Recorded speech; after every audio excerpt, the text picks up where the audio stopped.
you're connected with support. How can I help you? You're picking up the phone pretending that you want to help people, but you really want to rob them. I want you to understand, legally and federally, I know what type of time waster you are. Do you want people to empty their bank account? Why would you waste my precious time? We call scammers. And man, they say the dumbest stuff. Go ahead, please. Hey, do not call this number again. Okay?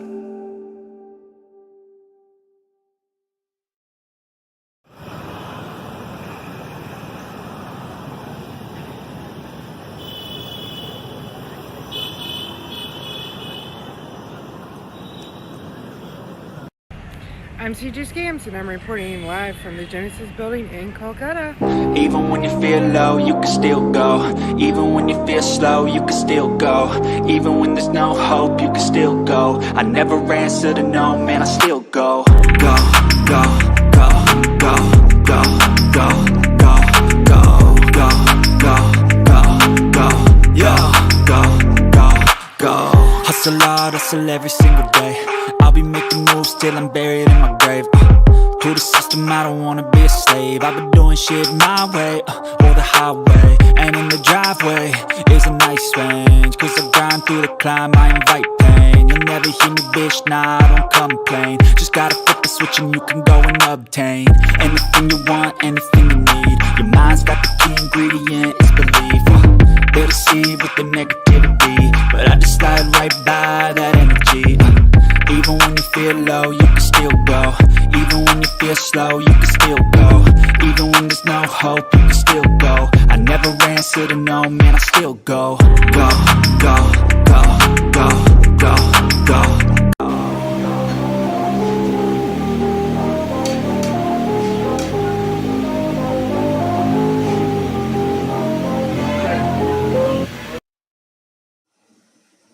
Hello, everyone. Hi, Take. I've missed you guys. Hello? Hello. We're live on the Morning Scam Yeah, I was Show. watching your video, so that's where you went. Yeah, that's where I've been. Wow, I've no missed wonder why y'all. I can't find you. Yep. You've been busy. Yeah, and the time difference is really screwing me up because it's like day here when it's night at home and everything. So it's messing me up. But yeah, hi everyone. I am in India. I've been here for like 2 weeks. I'll be here for about another 2 weeks. And yeah, I'm enjoying it.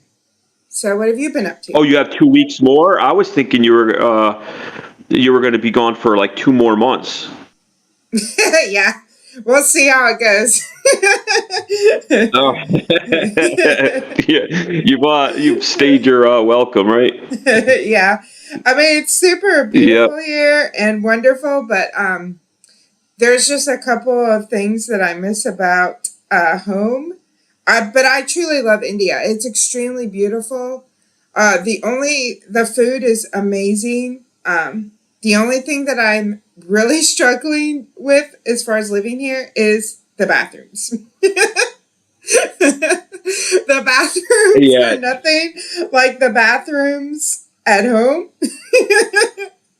They have Indian bathrooms and they have Western bathrooms. Thank you so much, Cosmic Data. Oh, thanks so much, Cosmic.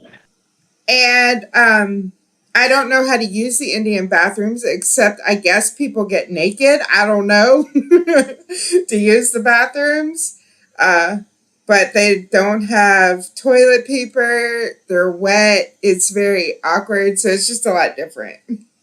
So it's kind of like CBGBs in New York City. If you've ever been to like Greenwich Village, any of the like small little hole in the wall rock clubs, that's kind of what you're putting in my mind right now.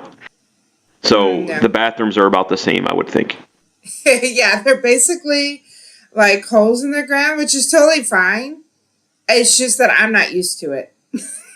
So it's quite an adjustment. And I've been carrying around toilet paper. It was 200 rupees for a 6-pack of toilet paper. So I was like, yes, this is a good investment. And hey, New Moon. And I've been carrying around toilet paper because they never have them. People just use hoses. So it's just very different. Hey, David. Yeah, I miss you.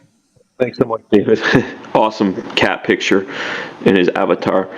Yeah, see, Balaji agrees. So- They don't use toilet paper. They have a hose pipe. So besides the toilet paper issue, other than that, everything's wonderful, it seems like. I mean, that was like an awesome video. You saw some awesome things so far. You've been there for 2 weeks, and you're going to be there for at least 2 weeks more. Yep.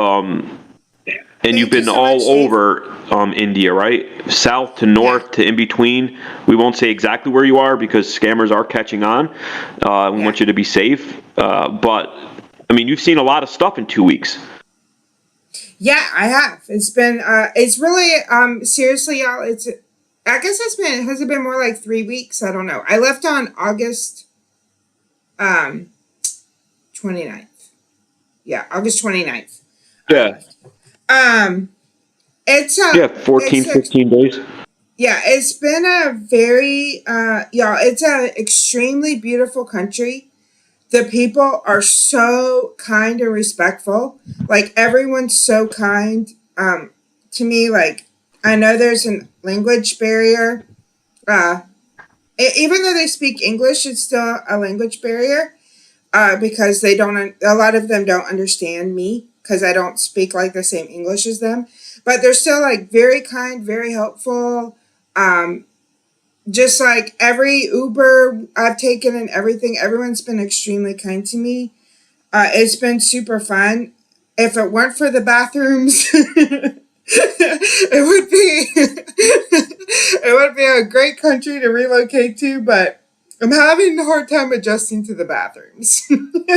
Now, there's two bathrooms usually? Yeah, there's usually a Western bathroom and an Indian bathroom, and literally they're labeled like that. I took a picture of some bathrooms. I'll show y'all. I'll put it in a short maybe.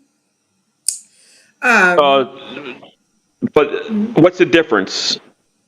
So the Western bathroom is like a traditional toilet like we have, except that they don't use paper. They only use a hose. Well, I shouldn't say that. Like you might go to like some nice restaurants, there might be some toilet paper. The hotels, of course, give you toilet paper. But right. But the besides that though, like so there's a difference. There's a huge difference. Yeah, between the Western and the traditional. So it's between toilet and hole, right? Yeah. But the thing about the toilet is you'd be like, oh, well, you have an option. No, because first of all, some of the toilets are unisex.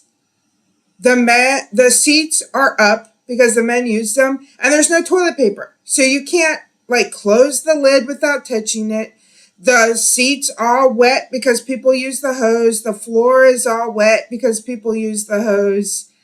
And so it's just very hard to get used to when you're not used to it. But it's still a no-brainer to me why would anyone go to the other bathroom? Because even on its worst day, it sounds like the Western bathroom is nicer. Yeah, I would think so too, but people seem to love the Indian ones. I guess it's just what you're used to. Okay, I'm not going to judge. I feel like you got a choice between bad and a little bit better. I would go to the one that's a little bit better. Yeah, I need to find that video, Anushka. That's definitely the worst part, y'all. I'm being serious. India is extremely beautiful, and the people are amazing. So it's definitely worth coming for. Yeah, it's definitely worth coming for that. But the bathrooms are rough.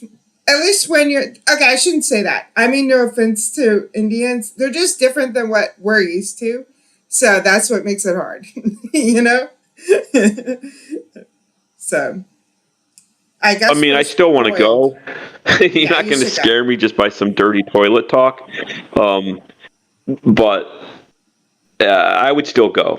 I would just know to be extra prepared. Hey, Dan. Hey, I'm going to tell everyone about us in a few minutes. Or us. I guess I should say that. It makes it sound like I'm like dating Dan. I don't mean it like that. Dan and I worked on something today. I'll tell y'all in a few minutes about it. he did amazing. But Dave, there's no the toilet seats aren't messy because they hose them down every single time. They're just wet. Who's And the got floor that is job? wet.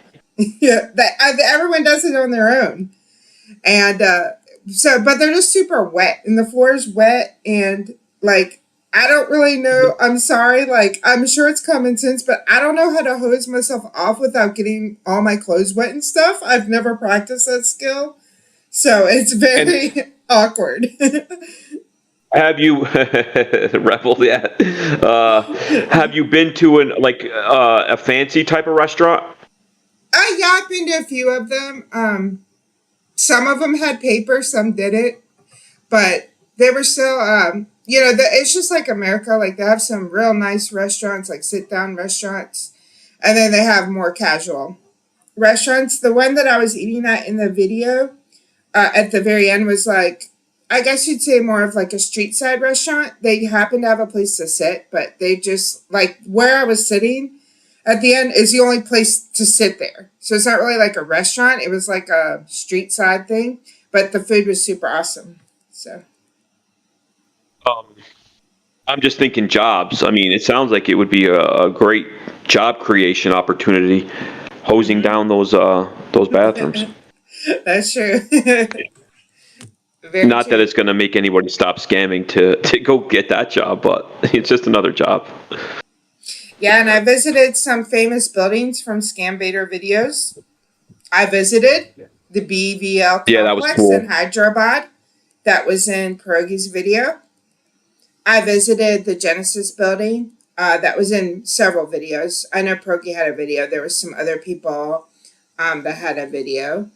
I drove past the EcoSpace in Salt Lake Sector 5. I couldn't remember what video that was in, but when I saw it, I recognized it. So probably, I don't know if it's in a Jim Browning video.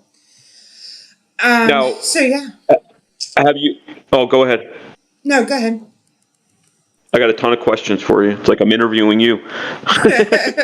Have you had any brush ups yet with any of the people that you've called on a daily basis for the last year? Yeah. Well, I don't know if I've talked to them, but I don't want to reveal too much about what happened. But I did decide to walk into a scam call center to see what would happen. Wow. Something happened. Obviously, I'm still alive, so it wasn't any kind of, no kind of like wrestling or anything fun like that. But something did happen, but I don't want to give too much away because I'm working on a video. But I did walk into a call center. Let's just, needless to say, the scammers don't like to see white people in their buildings. Let's just say that. So did they all like run up to you and they're like, "Oh my God, CJ scams," and they like gave you like the last roll of toilet paper and made you feel welcome? No, they were definitely scared of me. That's a hilarious thing because y'all saw me on the least. I guess I shouldn't say that. There's like a lot of least scary people, but still, I like waddled in there with my blonde hair, and they still were scared of me. So. I was thinking of you because I was calling nonstop. I mean, I called probably since we've last spoke, like 2 weeks ago. I think I put out like 10 videos, and it was like nonstop calling the Geek Squad and all kinds of scammers. And I was like, I wonder if CJ's listening because I know you have that capability. Yeah. And I'm like, I wonder if that's one of the call centers she was going to go visit. I'm always like thinking that now. I'm gonna visit some more. I'm just planning it out, in a safe manner. But people like the scammers. They're really like when you get here and you see the people, and then I'm sure like I passed some people on the street that were scammers and stuff. Seriously, the people are very gentle, friendly, kind. Like the scammers just talk shit over there. You know what I mean? Like, they just try to act tough. They just try to act tough. When you get here, the culture is not like that. Everyone's just very calm. Like, I have yet to see anyone, like, fighting or anything like that. I'm sure if I drive around America to like some Walmarts, I can find people like fighting, at least arguing. I haven't seen anyone like arguing. Everyone's just like calm and quiet and friendly. So those scammers are just full of crap. They just want to sound scary, you know. Yeah, of course. And the ones I deal with, I mean, I start off with the rage. So of course they feel they're attacked. Anybody would do the same thing. It's of Yeah. course their immature responses that get me more heated. Come up with something more original. How many more times are you going to talk about my mom? So I get it. It's just they're immature and they feel attacked, so they're going to say stupid shit back. But it doesn't excuse what they do. Obviously, we can debate that, or talk about that till we're blue in the face. And there are some. I mean, any one of those people could have easily scammed out an old dying person out of their life savings. So. Yeah. There's two issues there. Obviously, I feel bad when you rage at them, and of course they're going to rage back. But you're still on the phone with a criminal, so F them. Yeah. They deserve it. So Yeah. if you see one of them, hopefully you'll put a curse on them, and they'll get the hiccups for the next 6 months. Especially after the morning that Dan Gleeballs and I had today. I was listening in on some UK, Amazon to UK people, and the people were all really like old, for lack of a better word. Like all of them had birthdays in the 40s. They were all born in the 40s. One or two of them were born in the 30s. And they're like screaming at them. They're telling them like, "You're gonna get charged. You're gonna get charged." Hey, Liz. Yeah, I'm happy that we're back together. One of them, this one guy was like begging them, like, "No, no, no. I'm sorry. Don't hang up. I don't want to be charged that money." And so Dan and I worked together, and we saved like, I guess you would say, I don't know if it was 2 or 3. But Dan was able to call them and save them, help them get the AnyDesk off their computer and stuff. Nice. And of course, Floppy too And, was helping us. So it was a threesome teamwork. So thank you, Dan, so much Good for helping you. me today. Because You guys, you wake up on different time zones, and you guys are all having threesomes before we even wake up here in the United States. So good for you. Yeah. And everyone, make sure you go sub to Dan Gleeballs. I'm sure everyone in here knows who he is and his amazing work. But just go show him some love and do yourself a favor and watch his videos and spread some awareness.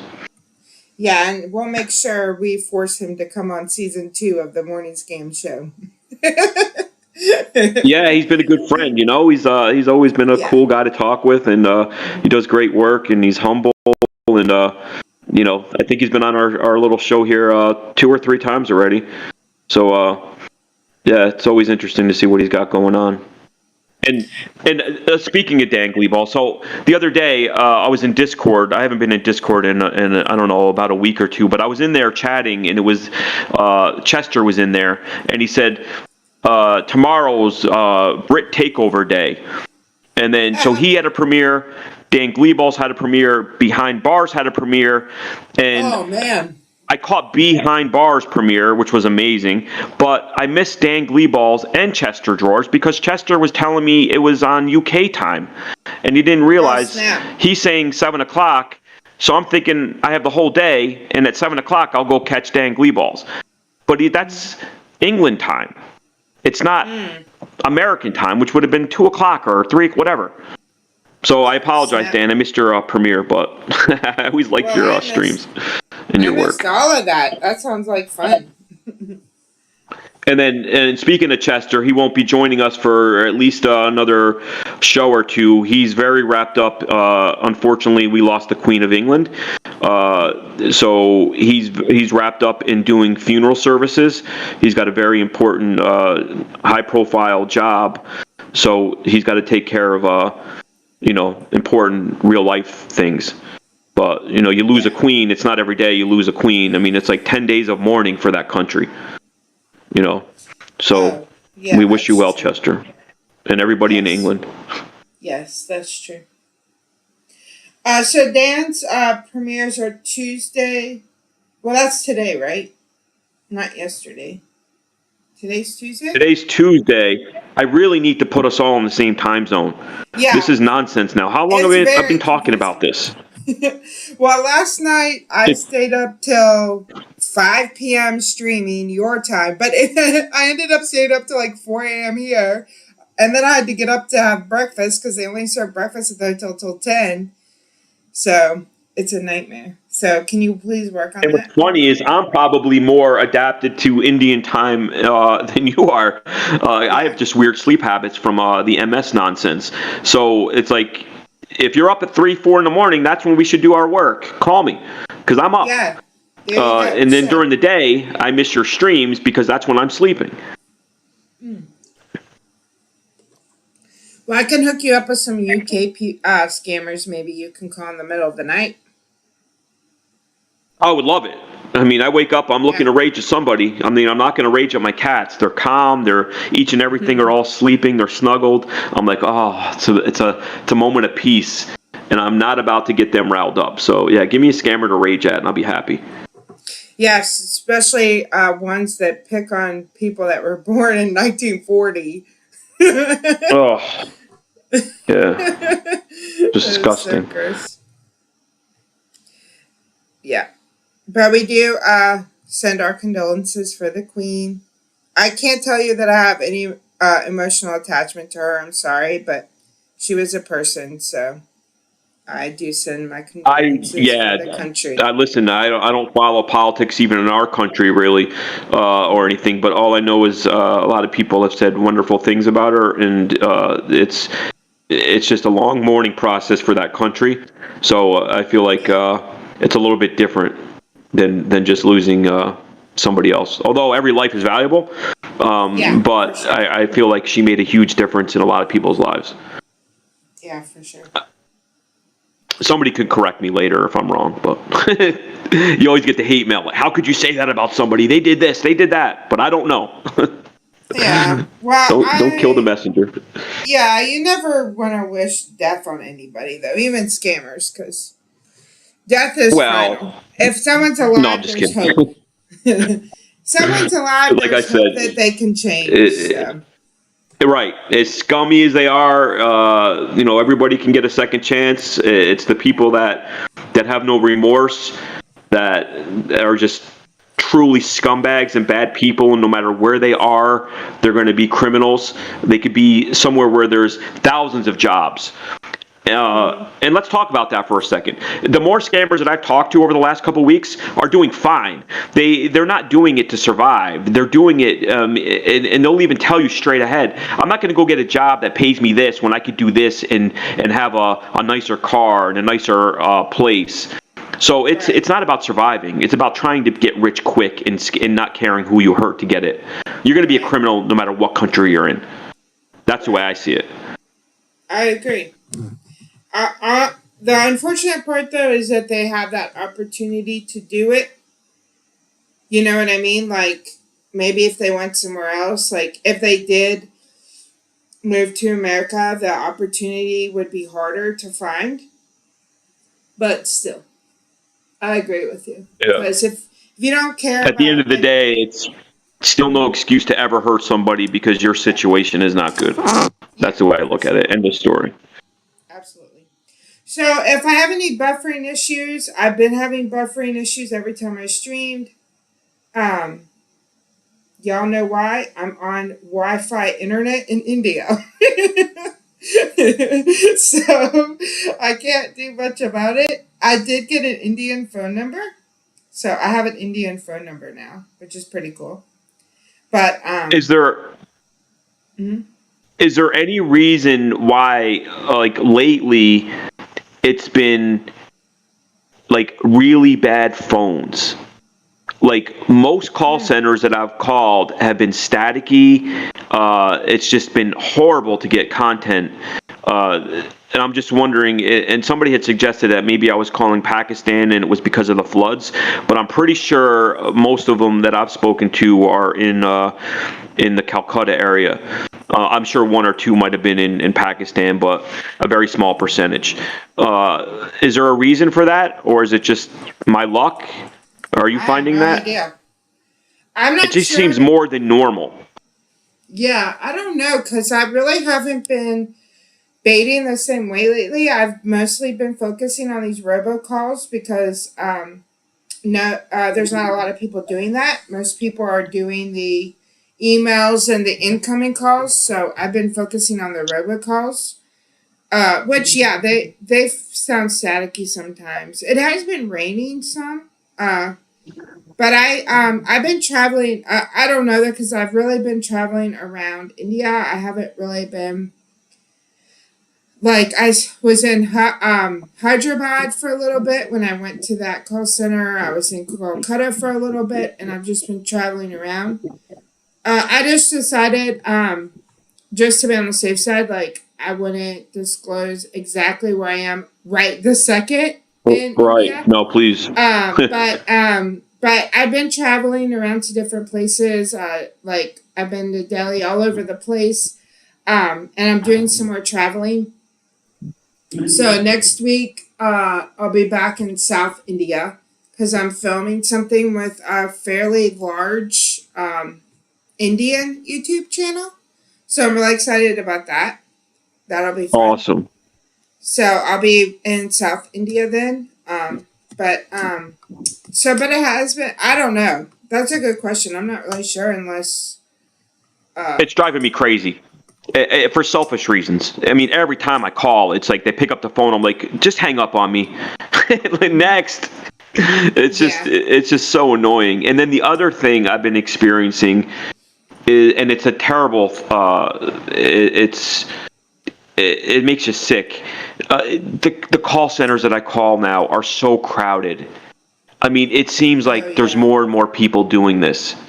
I mean, there had to be 100 to 150 people in this room the other day. I don't know how they can scam people, which is good, but I mean, people do fall for it no matter what. It's just so loud. I mean, I couldn't even hear the guy talking because it was so loud in the background. But I don't know. Maybe you'll get some statistics while you're over there somehow. I'm always curious to know if it's growing or if it's dying down. I think my opinion is more and more people do it, but then maybe sometimes the scam baiters make a difference and they kind of keep raging, and the people are like, "F this! I'm not gonna do this anymore." They're not paying me enough to not make money and just get yelled at every day, and then they leave. But then 20 more come in.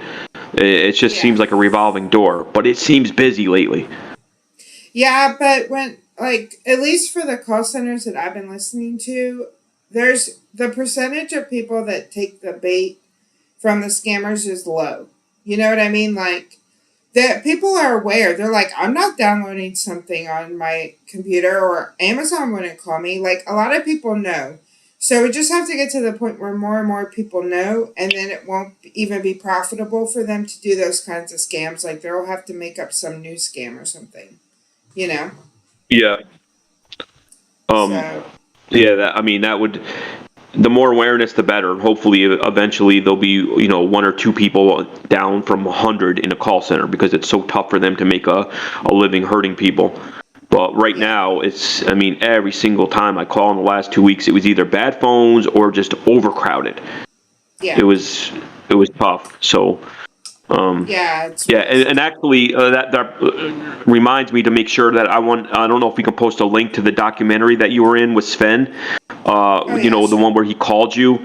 It was some kind of Asian. I forgot the name of it. CNA or something. Yeah. Do you remember what I'm talking about? Yeah. I don't know. I forget the name of the actual documentary, but it was by CNA something News Asia. I watched it again the other morning, and I didn't really pay. The first time I kind of fast forwarded to your part and Sven's, but I kind of watched the whole thing the other morning, and I sat there, and it just kind of makes you angry. It was where they were driving around with like somebody who's actually paid to set up scam call centers, and he was talking about how much money they can make. And they were talking like, well, if my kids are doing well that day, they're going to make this much money. And he was talking about the scam baiters making a difference, and he was trying to say they don't make a difference. I think he was saying with the new people, they can really make a difference. the scambaiters can. You start raging at somebody, or you waste an hour of their time, and you keep doing that, they get fed up. But he was also saying that there's so many smart scammers that the scambaiters aren't really getting to. So it was just eye-opening, and I would really want everyone to go watch that documentary. It was done so well, and you and Sven obviously did a great job. Oh, thanks. I didn't really do anything, but thank you. Yeah, but you had said in the beginning they mentioned me, but you couldn't really hear that was me. I mean, maybe because I know your voice so well, I knew that was you. Okay, cool. But it was also cool where Sven was having an issue, and he's like, "Okay, I'm going to reach out to CJ." So then he calls you, and then you kind of hear a little bit of that conversation. It was pretty cool. I won't spoil it if no one's seen it, but I would definitely want everyone to watch that.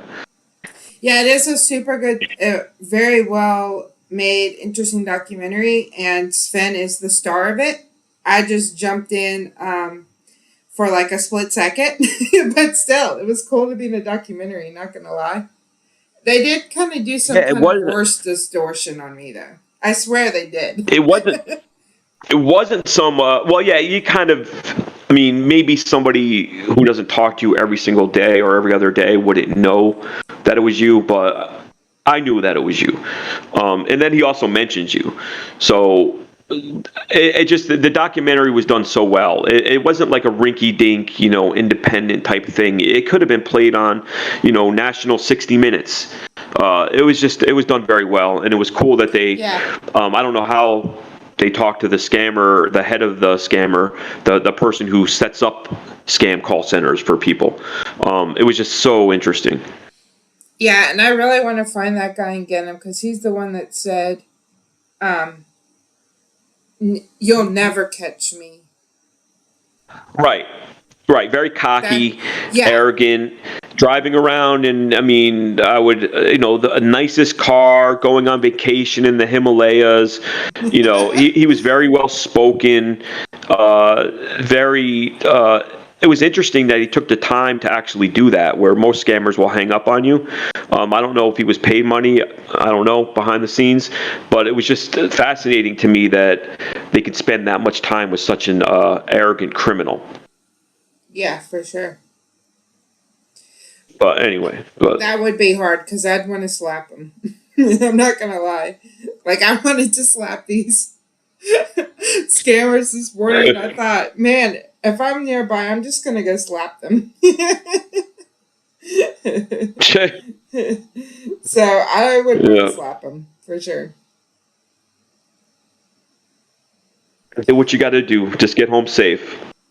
I told you, like, if you were ever going to go there, you need to text me every single day. But, I hear from you, I think 3 or 4 or 5 days go by. I'm like, is she living? What's going on? Yeah. But obviously you've been streaming. I've been sleeping and didn't realize you were on Twitch for the last couple days, I guess. People were saying. Yeah. And it was just hard that, with like I said, it's hard dealing with the time difference. Because, like, during the day, I've really been, like, a tourist. I've been, like, going to all these touristy spots, like, going out for lunch, stuff like that. And then I come home, then I get home in the evening, and I'm tired and stuff. Like, the time that I want to text you is when I wake up and stuff, but when I wake up, it's, like, 2, 3 a.m., for y'all in the U.S., so it's been, very confusing. And I didn't have any way to call people for a while. I just got an Indian number like a day ago or 2 days ago. So that'll help, because I'll have data wherever I go, and I have my text now, so I can send you pictures. But yeah, so it's been super fun. I definitely recommend, if you can come, y'all should come. Just, like I said, dealing with the bathrooms is honestly the worst part. But it's really a beautiful country. And like I said, everyone's really kind. When I was at the airport, like I don't know if they were police or like, they look like military, but I don't know what the police look like there, if they look like military or if they look like, if that's how they normally dress. But like someone in the military was like escorting me around. and everything, just because he's like, whoa, she doesn't fit in. I better help her. Yeah. So everyone's been really, really kind to me. Like the people are really super kind. Obviously, there's like some language barriers. Like I'm very grateful like to Sven, and then also if you remember Peter that was on the show. Yeah, I love Peter. I know Peter. Yeah, he's really helped me a lot. Like I Very called him. common name over there too, I'm learning. Yeah, I called them earlier and said like I'm trying to order lunch in the hotel and they don't understand me and I'm scared they're gonna give me the wrong thing. And so he called the hotel and ordered the lunch for me. So it's good to have people. I learned some new Hindi. Kia up Hindi bolte ho. Oh my goodness, look at her. Look at her go. That just means do you speak Hindi? I can also say in Bengali, Atni Bangla Janin. Do you know Bengali? I know, what did I know? Motamuti.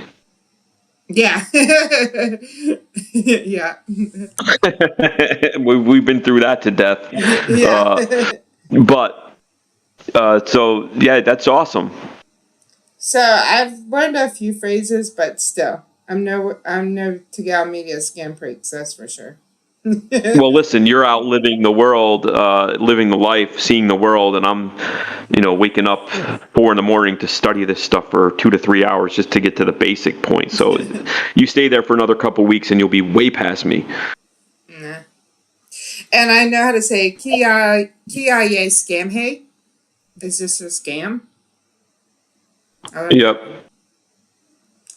So. Or, Yeah, I was trying to learn some Hindi the other day, and everybody wants to teach me Tere Makachu, and I'm like, come on, that's so cliche. Everybody says that. Yeah. Yeah, I would like to be able to have just a basic conversation, like in Hindi with scammers. That's what I'm hoping for. Right. Mm-hmm. So. Yeah. No, I understand. Yeah, and I can say, hey Dex.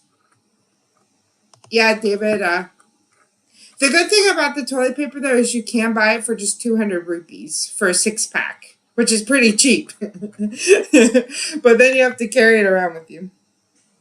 And then also I learned to say up kahe rahe teho, which I think just means like where do you live or where are you, something like that. Up kihe rahe teho. I don't know, is that right? Everything's rahiho at the ending of everything, and I just stay away from those things because the rahaheho is like so hard to pronounce the right way. But you're doing a great job. I just kind of stay away from that. I'm like, let me type in the translator a different way to say something without the rahaheho. But yeah, that's on the end of everything I noticed. Hey Rosie. But so. Oh, what's up, Rosie? So when I've been to the Middle East a couple times. I think I was in Jordan, Egypt, Israel. I've been to Mexico. Every single country, it always amazes me how friendly they are and how much different they are. And of course, I was a younger person in those days, but they treated the elderly like gold. And I mean, it was so different than here, where you see people like alone. And are you seeing that in India? Does it? I mean, you said everyone seems so kind and gentle. Yeah. Does it seem like can you get that gauge from just being there for 2 weeks, or do you think you need more time? I just wanted to know about like the respect of the elderly. I definitely think that the culture in that way we could seek to improve on that in the U.S. Because in the U.S., I don't know. I'm just speaking from, this is probably from my experience. I'm sure everyone's different. But I feel like people tend to be more isolated. We kind of know that at least from living. Because we move out when we're 18. We don't live, a lot of times we don't live near our parents. We go off on our own, you know? That's true. Yeah. But It's more of like a cultural thing. yeah, like, but I mean, like when you go around in the US, you see people with the people they came with. Do you know what I mean? Like if you go to a restaurant, they're sitting with people that they went to that restaurant with, like their friends or their family. But India, there's a lot of like street food. There's just a lot of people that are standing around. There's a lot more like community. Like they go to these tea shops, they stand and drink tea, and they talk to each other. It just is more. It just feels more community based here than in the U.S. I feel like the U.S. could really improve on that, in my opinion. You know, because we'd probably Yeah. be happier No. if we weren't so isolated all the time. Right, and it makes total sense what you said. I mean, here, I Yeah. mean, you're kind of expected at 18 to kind of move out. You start your life. You might move 3,000 miles away because of a job. You get married. You have kids. You get beat down. You don't see your parents for 7 years. Where in other countries, it's more of like a tight knit thing where you don't really Right. leave as much, I guess, is what you're Yeah. saying. Yeah, and So, Carl actually told me yeah. that. He said that like if you need milk, people just go into their neighbor's house and get milk. I'm like, "Pfft, that would Right. never Yeah. happen in the I was U.S." amazed.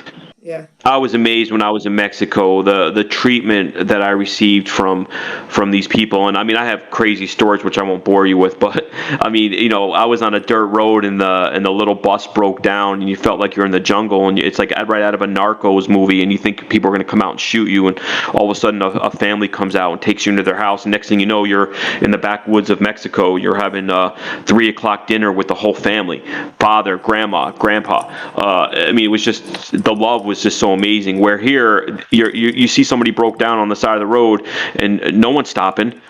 yeah, No one's stopping to help you. You better call AAA. So if anything, people are going to beep at you and tell you to move the F out of the way. yeah. So it was just different. So it's awesome that you're seeing some of the if not all, everything there seems great except for the toilet paper. I haven't heard you say one bad Yeah. thing about it. Mary, the hotels. So like the ones that you see, like Pierogi talk about, or Trilogy Media, like the ITC or the JW Marriott, which are like the super nice hotels. They're like $120 a night for like those super nice hotels, like 5, 6 star. I don't know. Does it go up to 6 star? I don't even know. 5 or 6 star. Which would, yeah, it should be like $800 if it was in New York City, probably. Right, right. I've been staying at international hotels, and that's mostly because of the outlets. Because if you don't stay in international hotels, I can't plug in my laptop. I have an adapter, but still, I only have one adapter, so it's just easier staying at an international hotel. They have lots of toilet paper. They have lots of outlets I can use, stuff like that. Because the hotels, like I'm talking about, like a Holiday Inn or something like that, are the ones that I've been staying in, and they're between $40 and $60 a night. So I have not tried local transport. I've only been doing Ubers, but oh well, I did take a rickshaw. I forgot to tell you that. I took a rickshaw. Well, yeah, everyone thinks of me when you hear rickshaw. Like Yeah. short rickshaw, stupid, I say. So, what was the rickshaw like?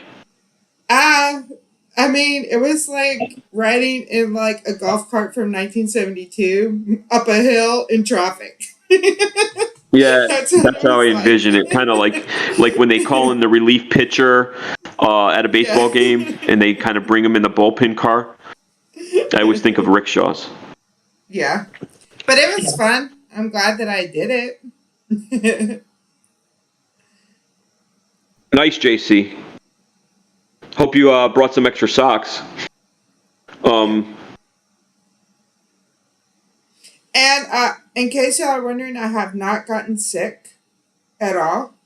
However, I've only tried some things like in small bites. Like I take a small bite and it's like incredibly spicy. I don't keep eating that. It's not because it doesn't taste good, but I know that it will upset my stomach because I'm not used to such spicy food. Um, but I have tried everything. But I've been eating like trying little bits of that stuff and then eating plain food. And also, uh, pretty much everyone here uses their hands to eat. However, I've been asking them for spoons or forks. I also have some like disposable spoons I got that I've been carrying around as well with my toilet paper. I think it kind of probably helps me not get sick because I'm not used to eating with my hands. Um, you know, so I think it Wow. helps. So You know. now in the hotel, is it? Do you have good shower pressure, or is that kind of does it kind of drip out? No, it's pretty good. It's pretty good. Because I mean, we take for granted sometimes in some of these very developed countries like United States, like little things like the roads. Like you complain when there's like a one pothole in the middle, and you're like, when the hell are they going to pay some taxes and fix this freaking pothole? But I've been to other countries, man, and the shower pressure was rough and the roads were bad. But Yeah. you're saying the shower pressure is good. How about the Yeah. roads? Uh, the roads, I'm not gonna lie, I'm getting more used to them, but at first they were terrifying because they do not use lanes here. Like, they just squeeze as many cars, rickshaws, motorcycles, bicycles, and oxen that they can fit on one road. And Well, everyone's yeah, I like mean, squished into the road, like they're not in organized lanes. Um, and they run a lot of red lights, and I don't even see the red lights. Like the red lights are not hanging down in front of them; they're like off to the side. And then all of a sudden, we like slam our brakes on, and I'm like, "Why are we slamming the brakes on?" And they're like, "It's a red light," and I'm like, "Where?" So, they were all they had to go anyway. yeah. And when I first got here, I actually kept continuously getting car sick every time I rode in the car because it was so like take off fast, then slam on your brakes. Take off fast, then slam on your brakes. Because that's how the driving is here. Because, like I said, they don't have like yellow. I don't know. Maybe they have yellow, but I haven't noticed any yellow lights. They just like go from green to red, and everyone just slams their brakes on. Um, and like I said, there's a lot of traffic, and a lot of times where you're like, oh my God, we're about to run over an entire family. We're going to run over an entire family. And then we like nearly miss the whole family that's in the middle of the street, you know? So it's very scary at first, but I'm getting used to it.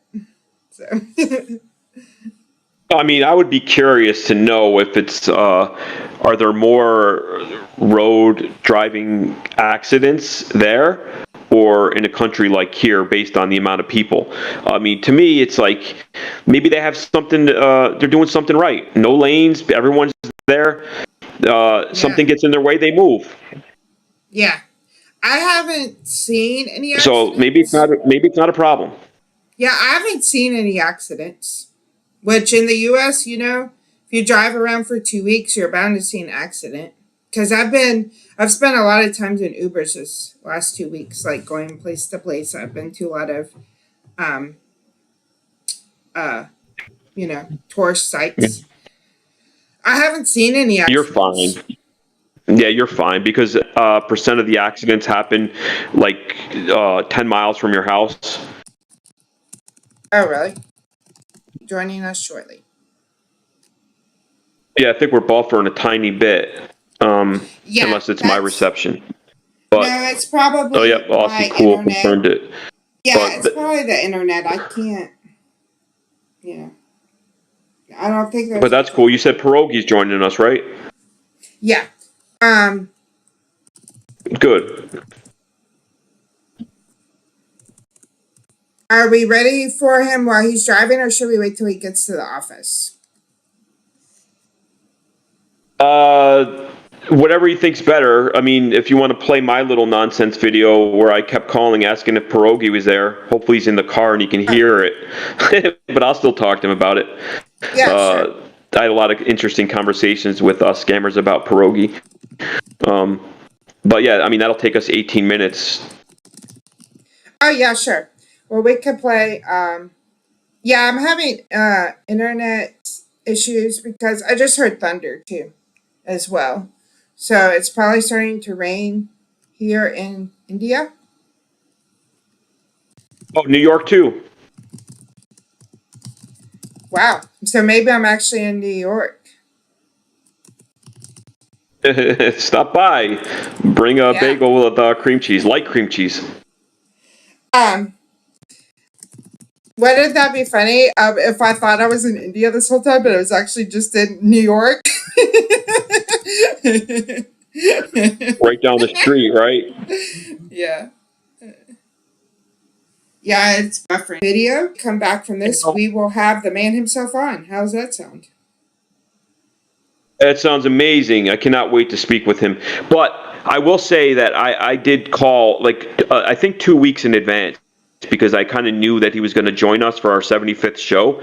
So I figured it would be interesting if I just, you know, every single call was, "Hey, is Pierogi there today? Have you seen Pierogi?"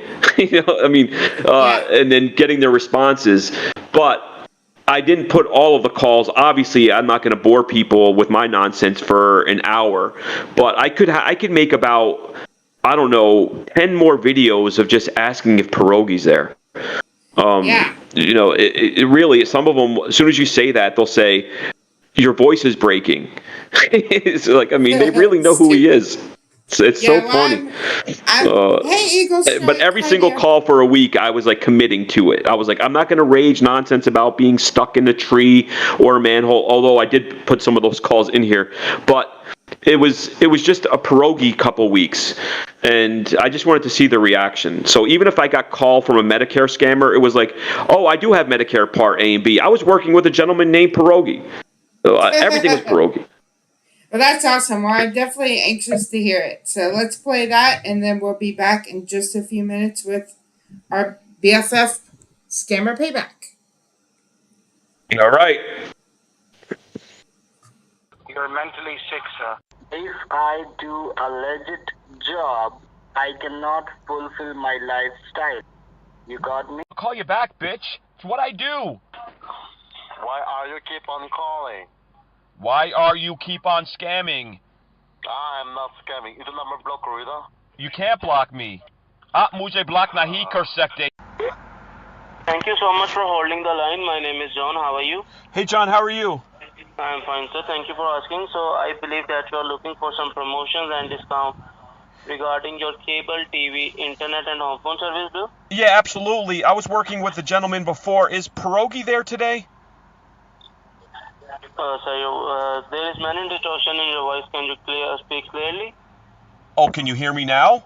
Is Pierogi there? Yes, sir. Okay. Sorry? I'm looking for a man. He calls himself Pierogi. Rowdy? Pierogi. Rogi. Jesus Christ, you're stupid, huh? Like you would get stabbed in a shootout. आप कैसे है चूतिया? Okay. नमस्कार.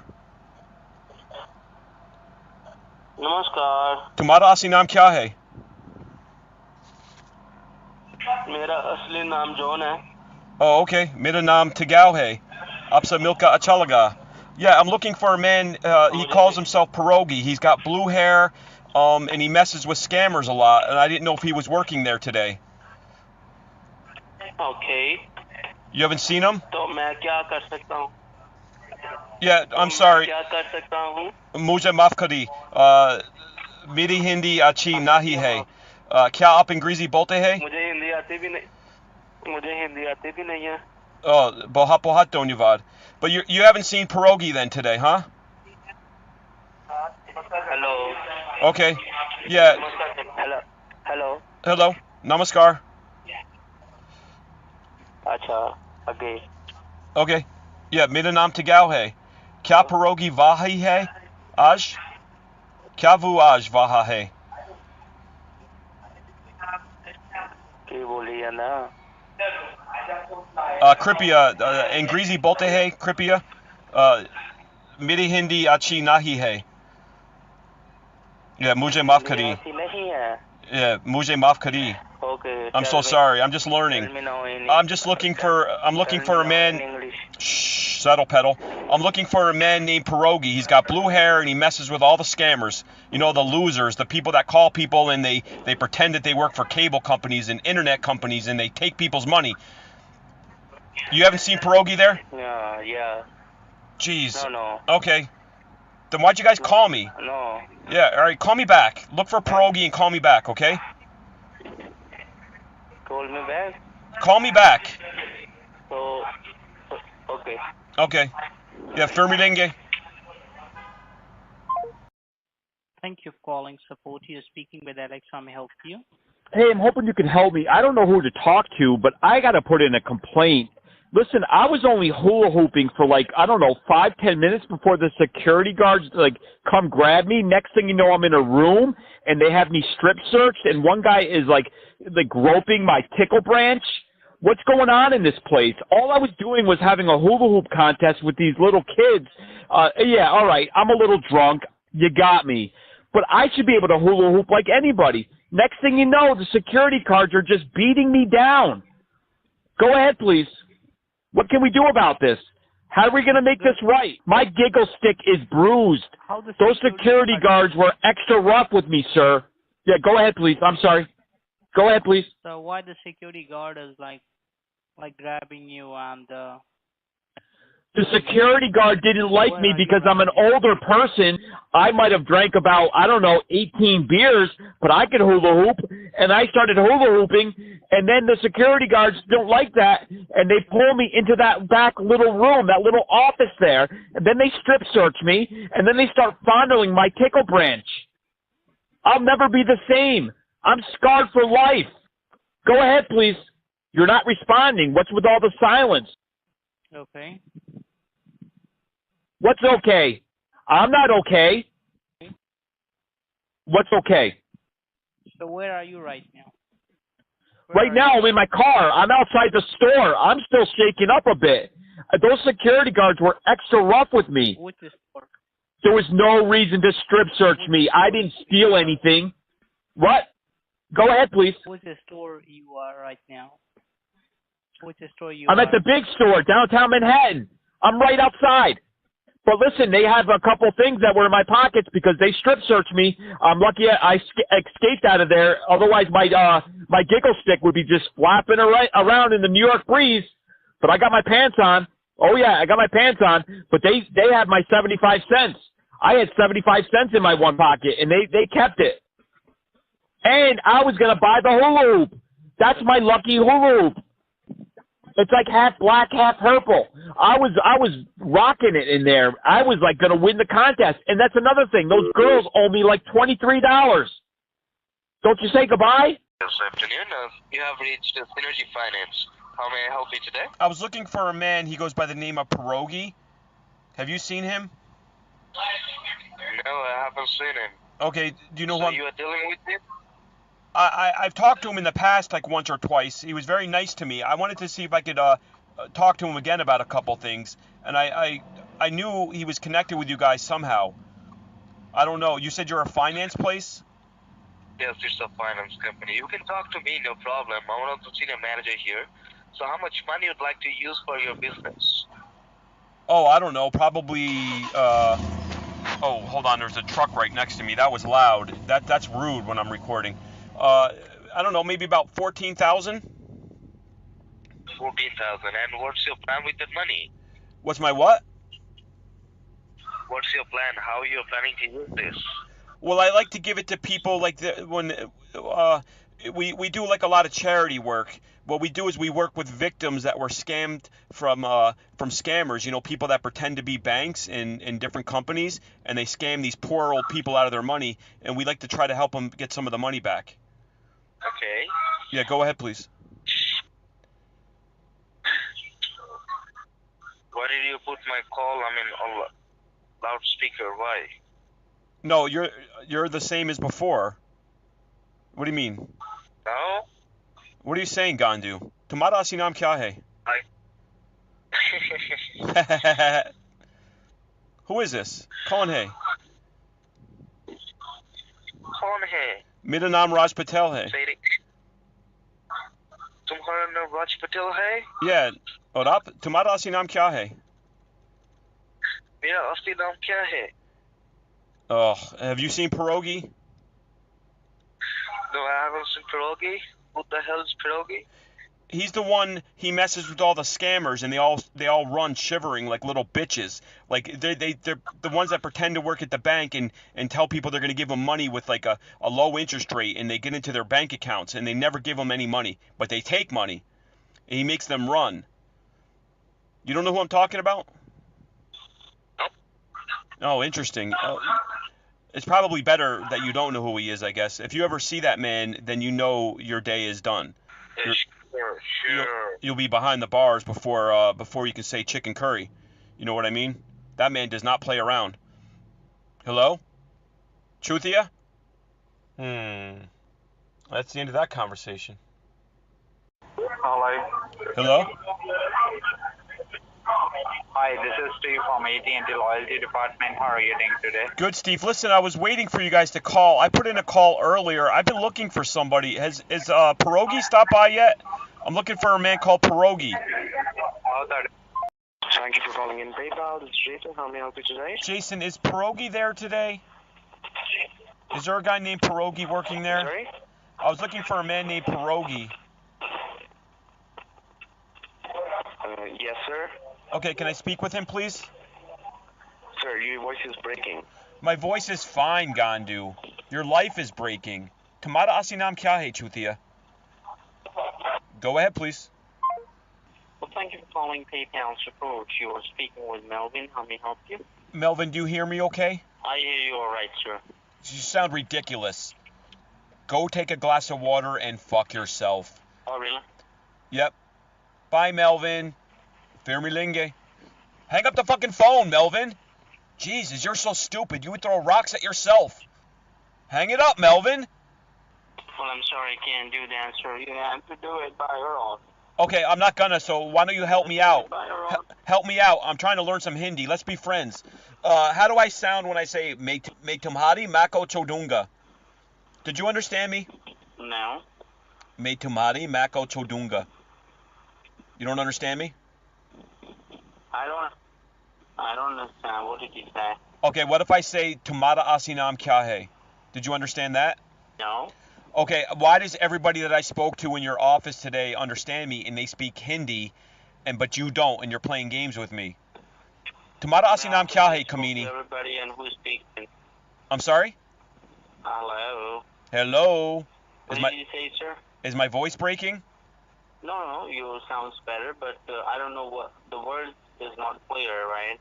Aap kaise Are hai? you talking a different language? You're not talking in English? You speak Hindi. I'm asking you for help. You want to stay on the phone and you don't want me to hang up, or you don't want to hang up on me. Let's talk. Teach me some Hindi. I know you speak Hindi. I know you're in India. I've already spoken to 5 people in the last half hour that are right next to you. We had a perfect conversation in Hindi. You can't help me? You want to sit here and play these games? Why play the games at this point? Do you still want to sell me that you work at PayPal? Or are we beyond that? Tumhara asinam kya hai?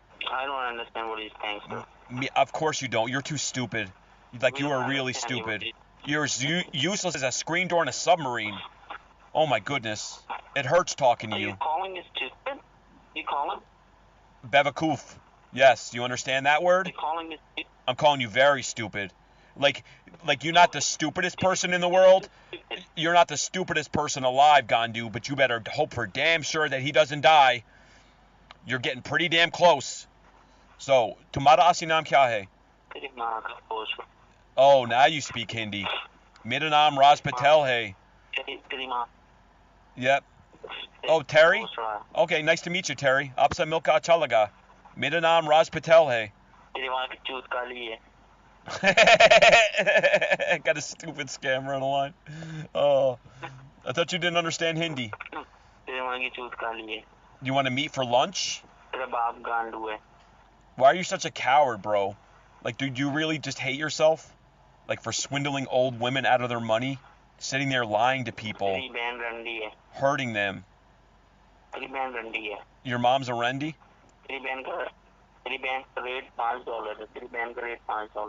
Oh, so you do feel bad, you're saying. Like, you really don't like your life. Like, you hate what you're doing.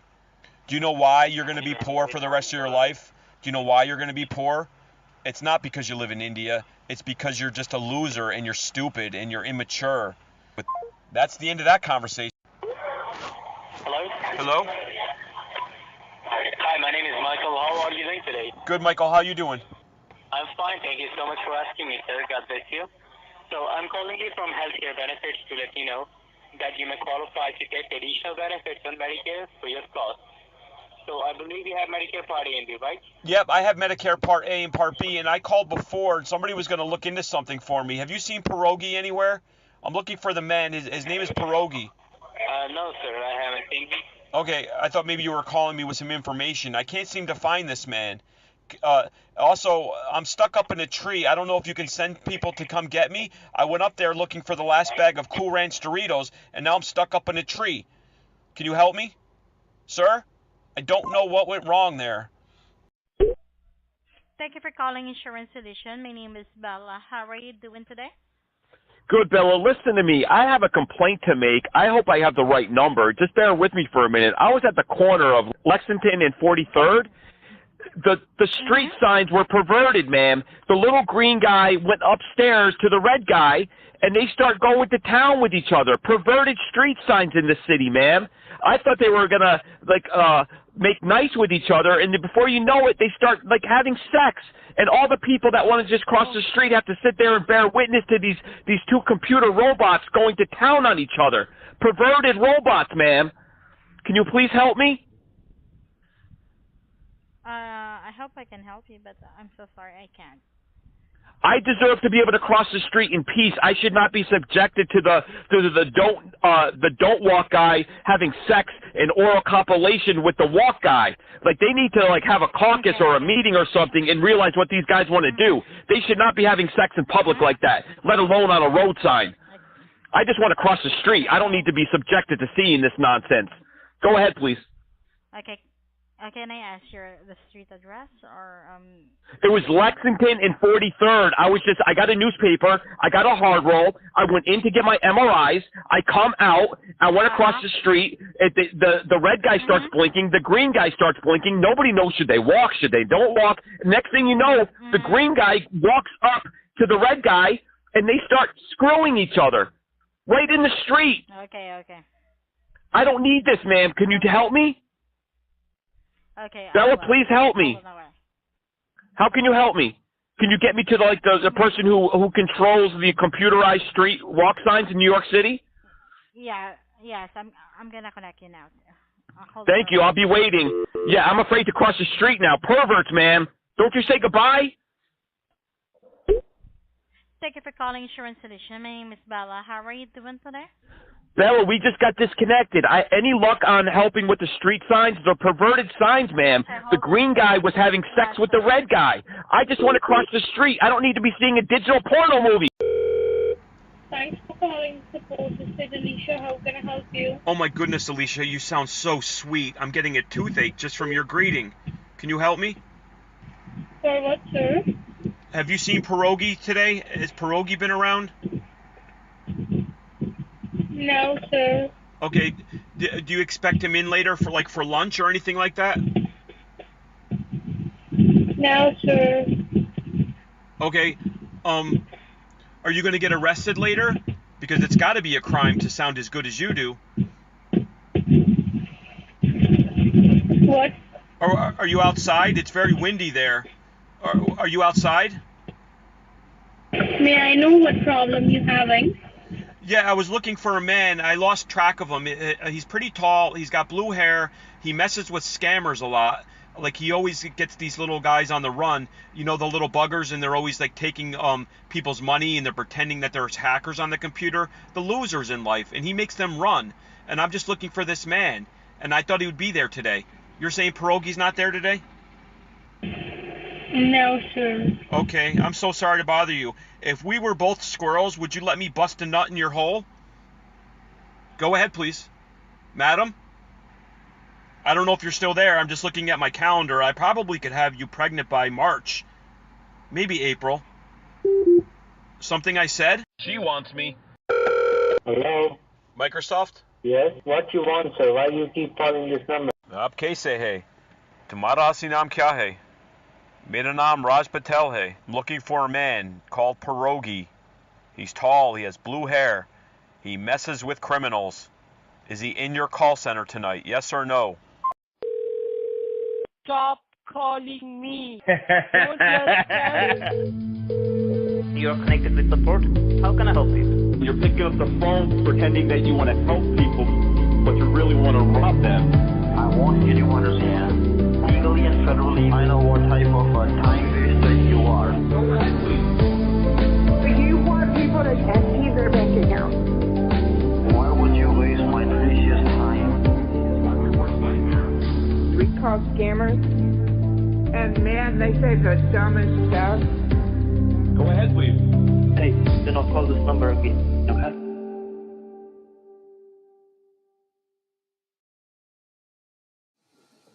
All right, and we are back. Yeah, take that was an awesome video. What's up? Now you should really do that with all the scam baiters just to see what people say. Oh, who, me? Yeah, like thank you, Liz. Liz gifted 5 memberships. Thank you so much, Liz. Oh, thanks so much, Liz. Like you can ask them about Jim Browning. Which, by the way, this scammer tried to connect. I forgot to tell you the other day.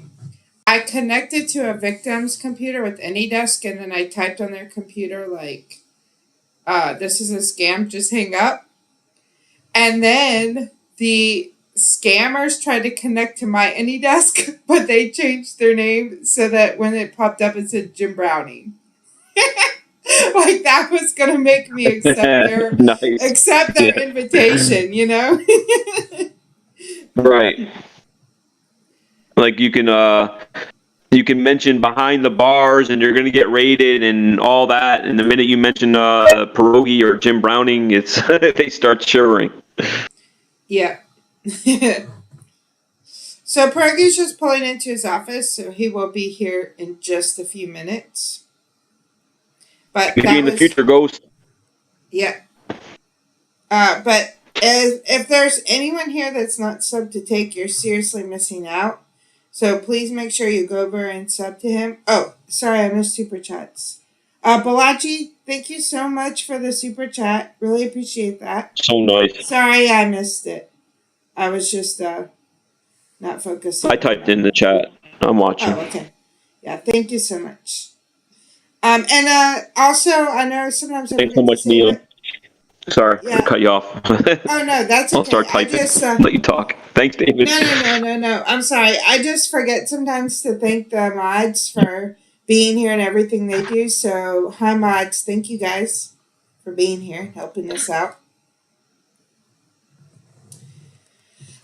But yeah, and then after that, I got into like an AnyDesk war where we kept changing our names, and I kept saying like he changed his name to like you are Mutter Chode on his AnyDesk and stuff like that. That'll be a fun video. Yeah, it's all recorded, right? Yeah. Okay. Yeah. We got P-Man in the house. Hey, Pierogi. Thanks so much for joining us. Hello, can you hear me? Yep. Yeah, man. I hear you. How are you? What's up? Sorry if I'm late. No. I don't think I am. I don't know. I had to take my son to school, so I'm back in school we're mode. good. So. Yeah, we just started at 2 o'clock if that's what it took to get you with us. You know. Hey, I was listening to that video that you put together. I will have to say that you're doing a wonderful job on the Hindi speaking, by the way. Yeah, thank you. Well, you're my inspiration. I used to watch your videos, and I'd be like, wow, this guy is mentioning Park Street in Calcutta, and he's mentioning their 5th floor location, and they can go out and smoke cigarettes on the roof, and he's speaking Hindi. And not only that, is you're picking up things in the background. You have some old lady, Vivian, like say, well, did you just call me this? Well, I appreciate it. But yeah, you've been an inspiration since I got into this journey a year ago. Well, hey man, it's nice to have people who can translate fully in real time while all they're doing is listening to stuff in the background. So it's not me. it's somebody that's a lot smarter than I am. But I'm still learning the Hindi. But you've done a great job, man. So you've really done amazing.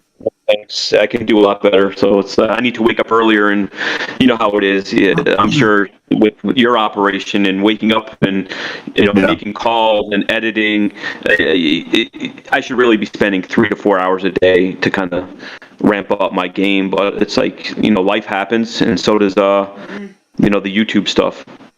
You're just not allowed to sleep. You're not allowed to sleep. Okay? Exactly. And I tried to send you a message on Discord about a month ago when CJ had said, Pierogi's inviting us down there. I really wanted to thank you.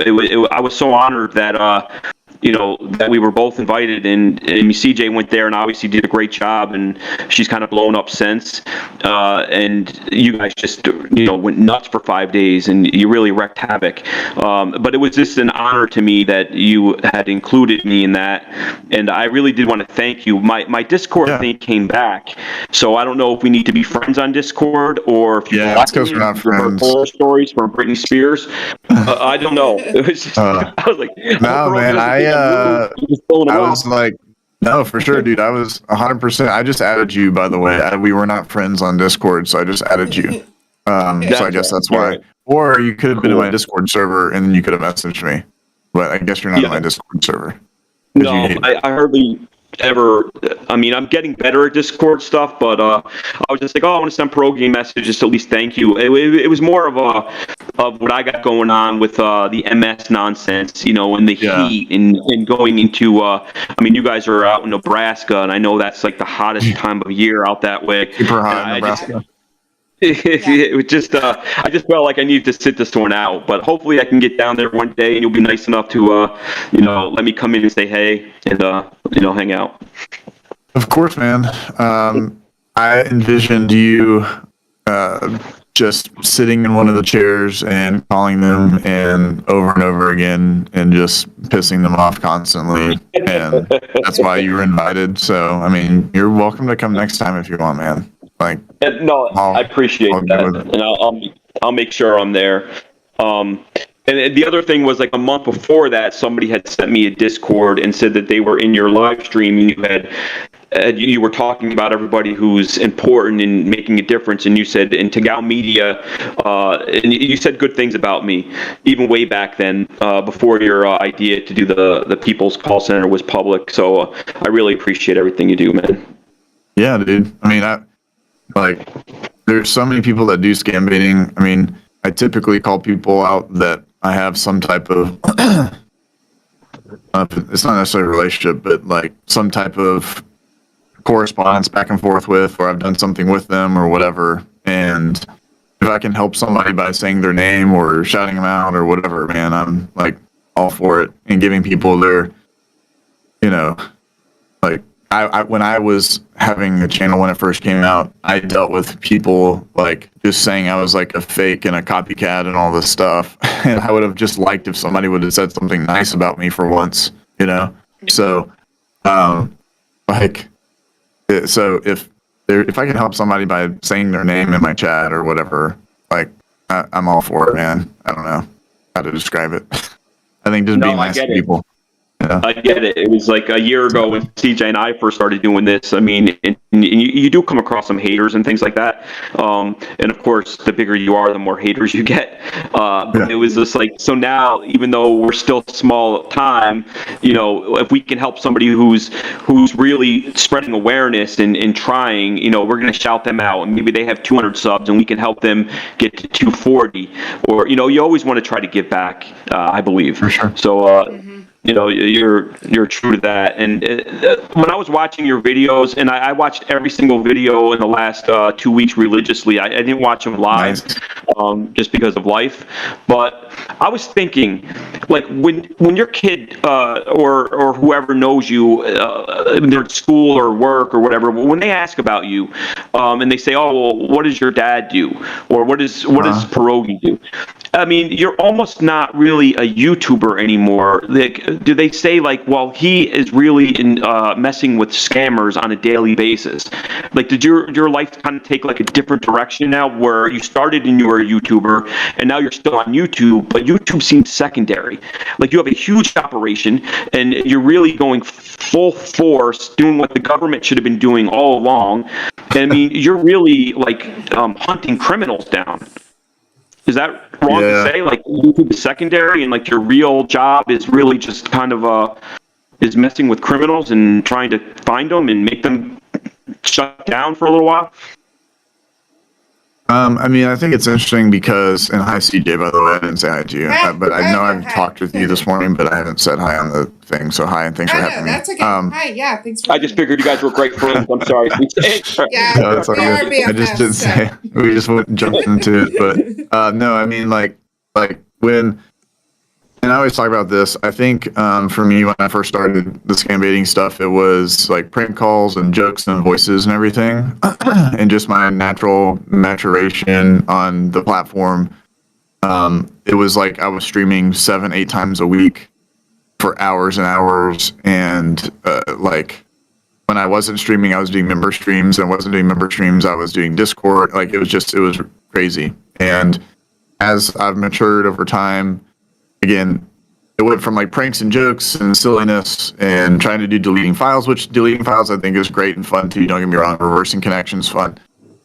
But then when I started to run across the victims, it really changed my brain. I was like, gosh dang, there's actually somebody on the other side. Like when I saw the Susan lady, I was like, there's actually somebody on this other side. I thought it was just all criminal. Like I don't know how to. Like I thought it was just all somebody over in India, right? That we're just like messing with a little bit and then they're messing with us. But then I actually saw victims and this lady that I was at her house in California and she had nothing. She couldn't even pay for her dog surgery because these scammers took everything from her. And she was afraid to tell her family, like all this stuff. So then I was like, well, I might as well start going after these guys all the time. And then I really started ramping it up last year when I was trying to just. There's times now when I get on the computer, I get access and I'm watching them and I hear what they say about the victims. I hear about like what they say about people, what they say about scambaiters, like all this stuff. We've done like catfishing expeditions that haven't even gone on YouTube. We've done investigations that haven't even gone on YouTube. We watch scammers literally every single day. Like we're watching call centers. Like there's so much work that's done in the shadows. And like my point is that I'm more fired up like today than I ever have been because the stuff isn't a joke to me. When I say that, it's like I'm talking about in the scope or the bubble of scammer payback. So like everyone has their styles and stuff. So like please everybody, I think like take like what you do is incredible. I think like I sit there and laugh listening. CJ, what you do is incredible. Like, I think, you guys are doing a phenomenal job. In my bubble, I had to continue to evolve and stuff, and that's why you see more of, like, the seriousness, because in my brain, I was like, how can I freaking go on a stream or go on a video and, like, and put cartoon characters and silly things on there when we're dealing with freaking somebody that, like, stole $190,000 from a grandma. Right. You know what I'm saying? I know that was a long answer, but that's how I've changed, I guess.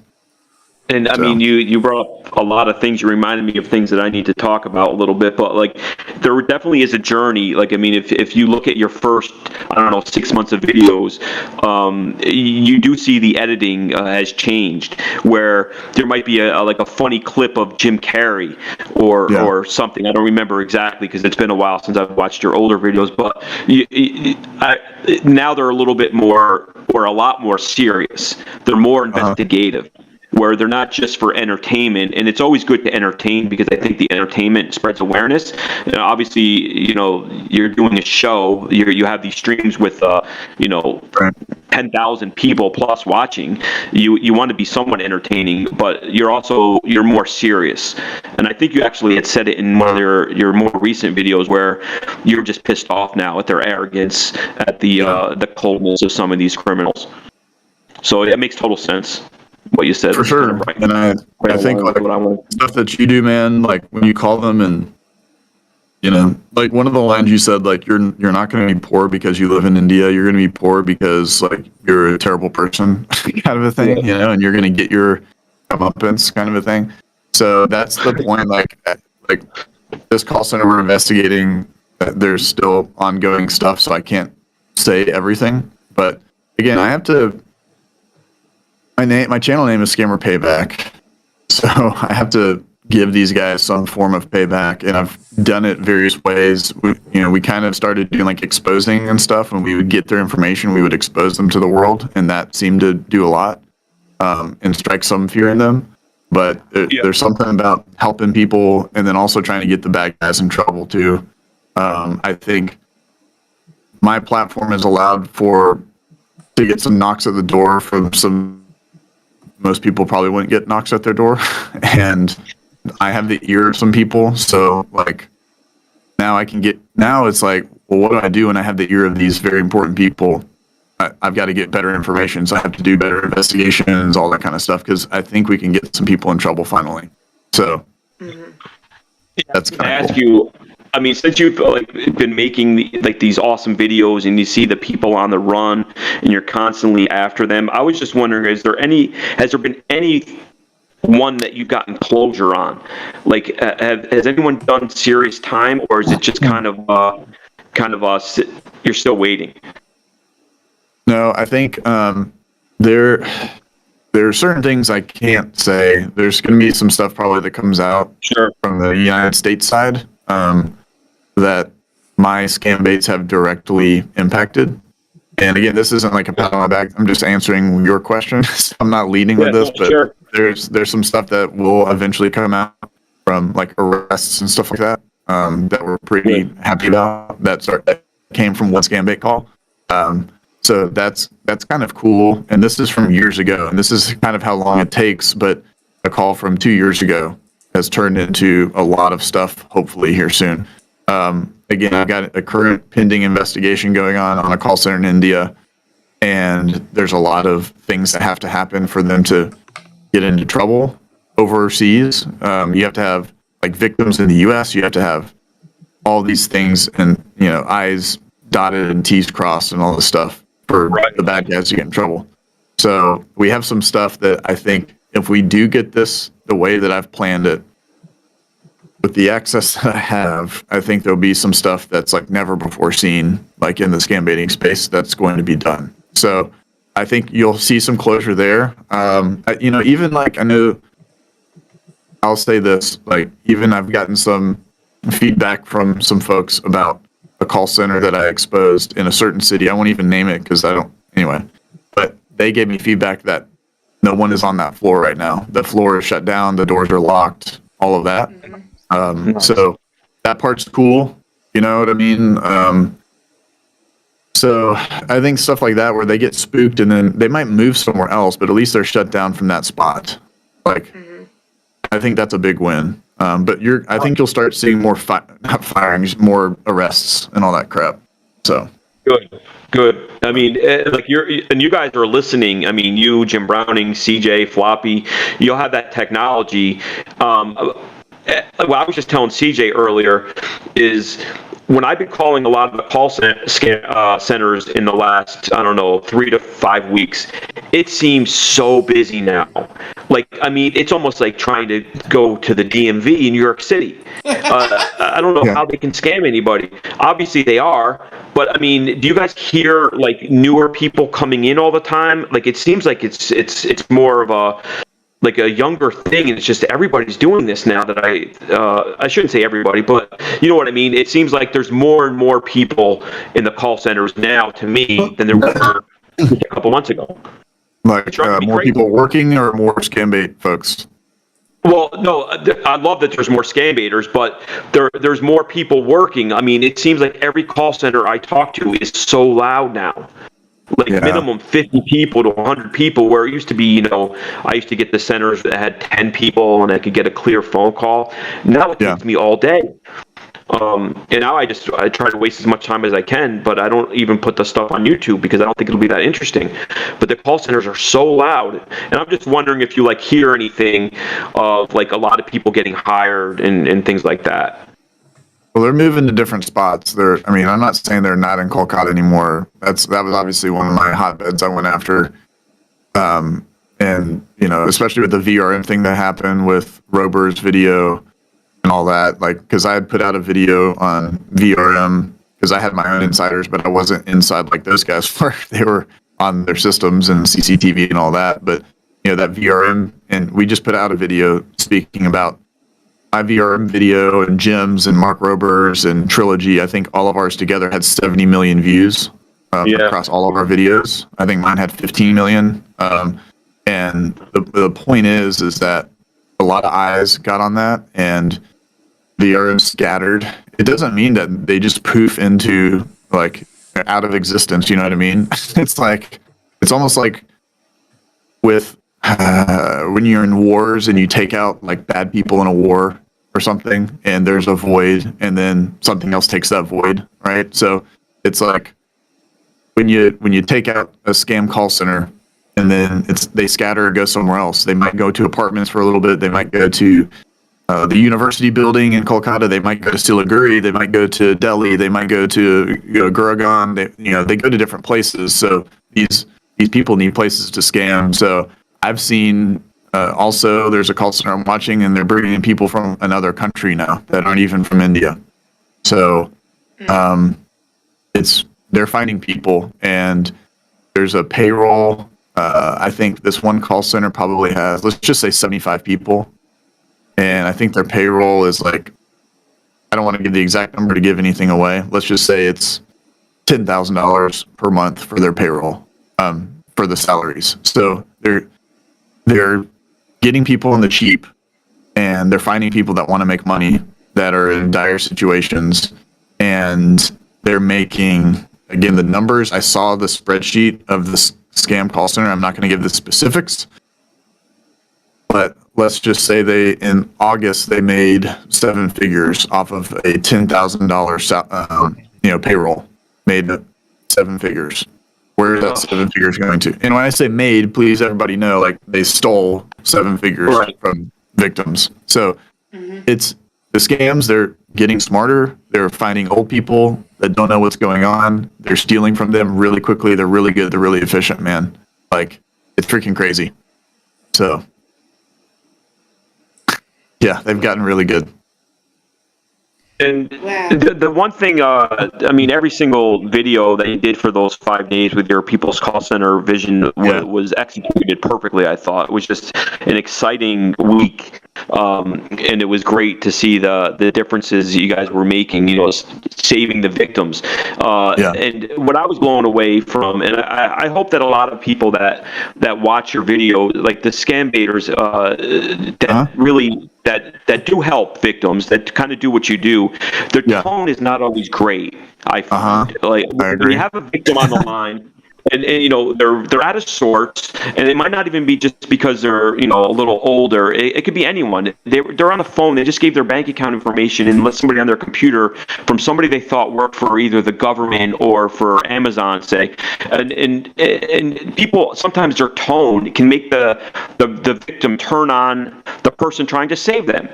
And I thought the way that you guys handled it was perfectly. I mean, it was a couple of words I just want people to take away. I completely understand. I mean, those go a long way when you're dealing with somebody who's has a lot of objections. I learned that in the sales industry. I just tell my guys and girls, you're trying to sell something that's $10,000, and someone says, well, I can't just give you $10,000 today. I need to talk it over with my wife. Rather than say, take your balls out of your mom's pocketbook or out of your wife's pocketbook, say, I completely understand. I would have to talk it over with my wife too. And I thought that you guys taking that approach was definitely the most amazing thing that I took away from your videos. Did you always have a nice way with victims, or did you learn the hard way? No, I think you learn different times. I think CJ did an amazing job. I don't know if she's still having connectivity issues, but I think the way that she was doing, speaking with the victims, was really, really cool. I don't know if she wants to speak to how she was doing it. CJ, do you want to talk on that at all? Yeah, that's the main thing. Okay, she might be having issues. Okay, there you go. I'm here. Can you hear me? Yeah. I'm nervous. If I don't hear from CJ, I'm like, okay, let's call the Indian police. Yeah, because I am in India. What were your thoughts, CJ? So that's, I mean, that was the main point I wanted to bring up with you is how much that's changed my life. I think that you probably know that, but I definitely am a lot more victim conscious now, and like I was victim conscious before, but now I've changed the way that I stream because I learned a lot from you and Jim, and Pleasant Green as well, and Deo, like everybody, but about how to talk to victims and a different way that we can reach people. So I've continued that, and I don't know, my style, I think some people don't like it, some people do, but I just try to be myself. I feel like if I try to act a certain way, it comes off fake. People know that it's fake. If I'm just myself, people will recognize that and hopefully be more comfortable than if I'm trying to I'm trying to like read a script and stuff, but it's really hard for me because it comes out so unnatural. You know what I mean? Yeah, for sure. So 100%. Yeah, I think, speaking off of a script on any of that, like when I have to script my videos, when I have to, like if Brandon scripts something and then I'm trying to, like he tries to think about how I'm going to say something or whatever, and I'm trying to say something on the video, if I don't say it through my lens, then it's not going to come across right, just like when you're talking to a victim, like you said. So. Yeah. Well, since the People's Call Center and with Jim's help and Floppy's help, I continued that same thing that we've been doing, and we've saved at least 100 people since the People's Call Center, like people that were actively being scammed. Hey, it's amazing. And that's just because stepping your game up. That's just because of you and the opportunity you gave me there, and everything I learned there, and so it was really. I mean, I think like sometimes, and life is about like opportunity and like all those kinds of things. And there's people that came to the call center and worked really, really hard and did some amazing things, and so I think you're one of them. And I think Pleasant did a great job. Ben did a wonderful job. He was excited when he was on the phone with those victims trying to save them, and he did a great job too, and Deo as well. It just that's the thing, you grab the bull by the horns and get opportunities to do something you've never done, and it's cool when it comes out the right way, and that's kind of changed your mentality and how you approach things. And for me, it's really just how do I talk to, I think the situations with the victims are very stressful, so how do you talk with them in just a normal voice? And at that point, you have to be a salesperson to them. You have to convince them because they've just been sold something else completely, and then all of a sudden they're on the phone with you. So how do you sell them on like, hey, look, I know this is like, I always try to say like, hey, look, I know this is weird kind of that I'm telling you this, but I'm going to hit you with all this information that you were just talking to somebody about. So hopefully that gives me some credibility. Like, this the scammer's name was this. They were talking to you about this. You're about to send this. Your bank account is this. Like, I literally have to tell them down to like what their bank account, and then they're like, well, how do you know? So it's, and that, how did you know? That's the song says. But like that's how you have to do it, to convince these people that, hey, we're trying to help you. I don't want anything from you. I don't want money. I don't want anything. And just be calm with them, cool, collected. And that's it. It's a skill. It's a skill. I mean, they start raging. The scammers or the people that are scammed are out of sorts for the moment. They're their head's not right, and they start yelling. If you start yelling, it's just going to make it worse. And I really think that a lot of people really need to realize that it is a skill, that you're just very calm. I understand, ma'am. My name is so and so, and you even give your channel out. So you're really there trying to help people, and not to say the other baiters that I've seen do this type of thing. Some of them have had harsh tones, and they're there trying to help and do good things. It just doesn't do any good to yell back and argue with them that you're not a scammer. So I really want people to take away, I completely understand. I think those are very powerful words, and you guys did an excellent job.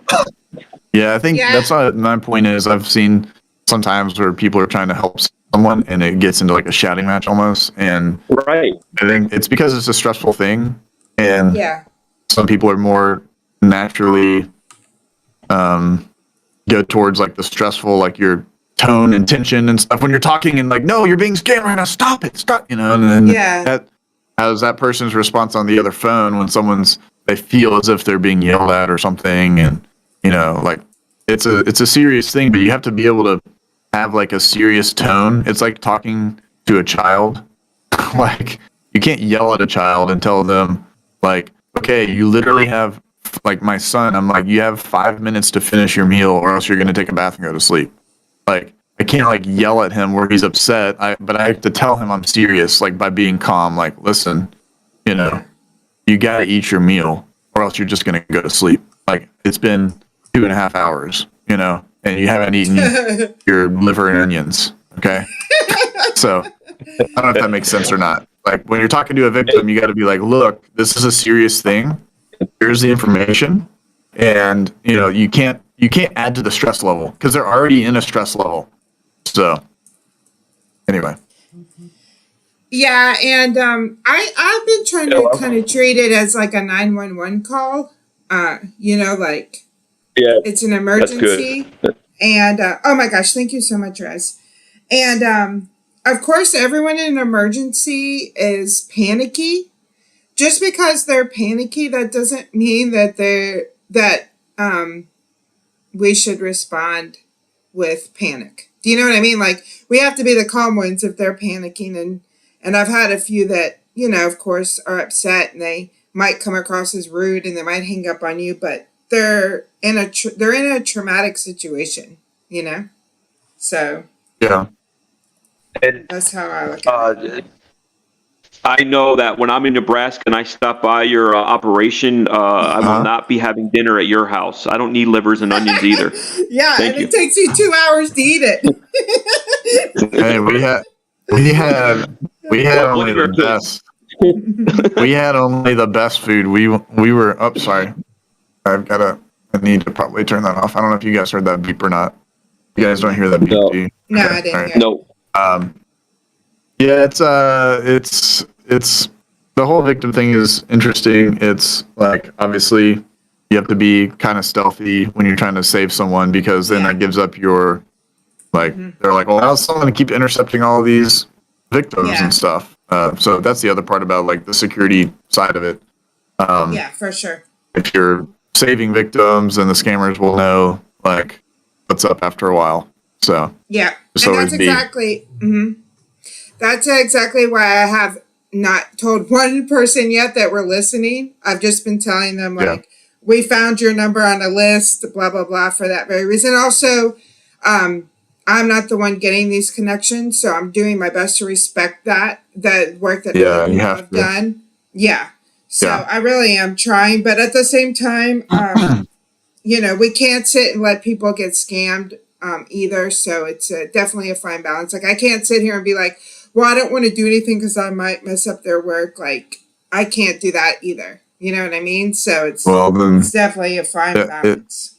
It's also it is a fine line because there's also it's like when you're trying to get bad guys in trouble too. Like what I'm doing right now, we're trying to get bad guys in trouble, and they're running a scam operation, and they're really good at it.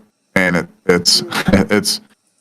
it's tough because if you start stopping everything that's happening in real time, there's some days I just have to unplug my headset and just have it on record, have everything on record because I can't listen to everything that's going on, but I have to collect the evidence if that makes sense. So, but I do want to give a shout out also to something that you said, CJ, I thought was really compelling to me and something I've been seeing a lot here recently. I'm really proud about the community.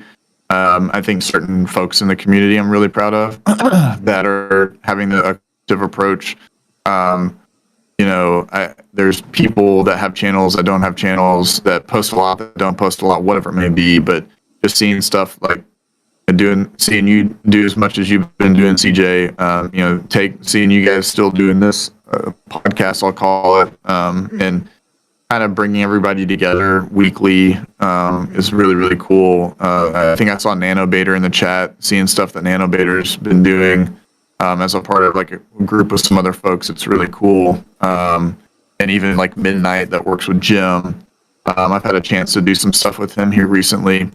But just even some of the other folks in the chat, like, seeing Fun Guy in here in his streams.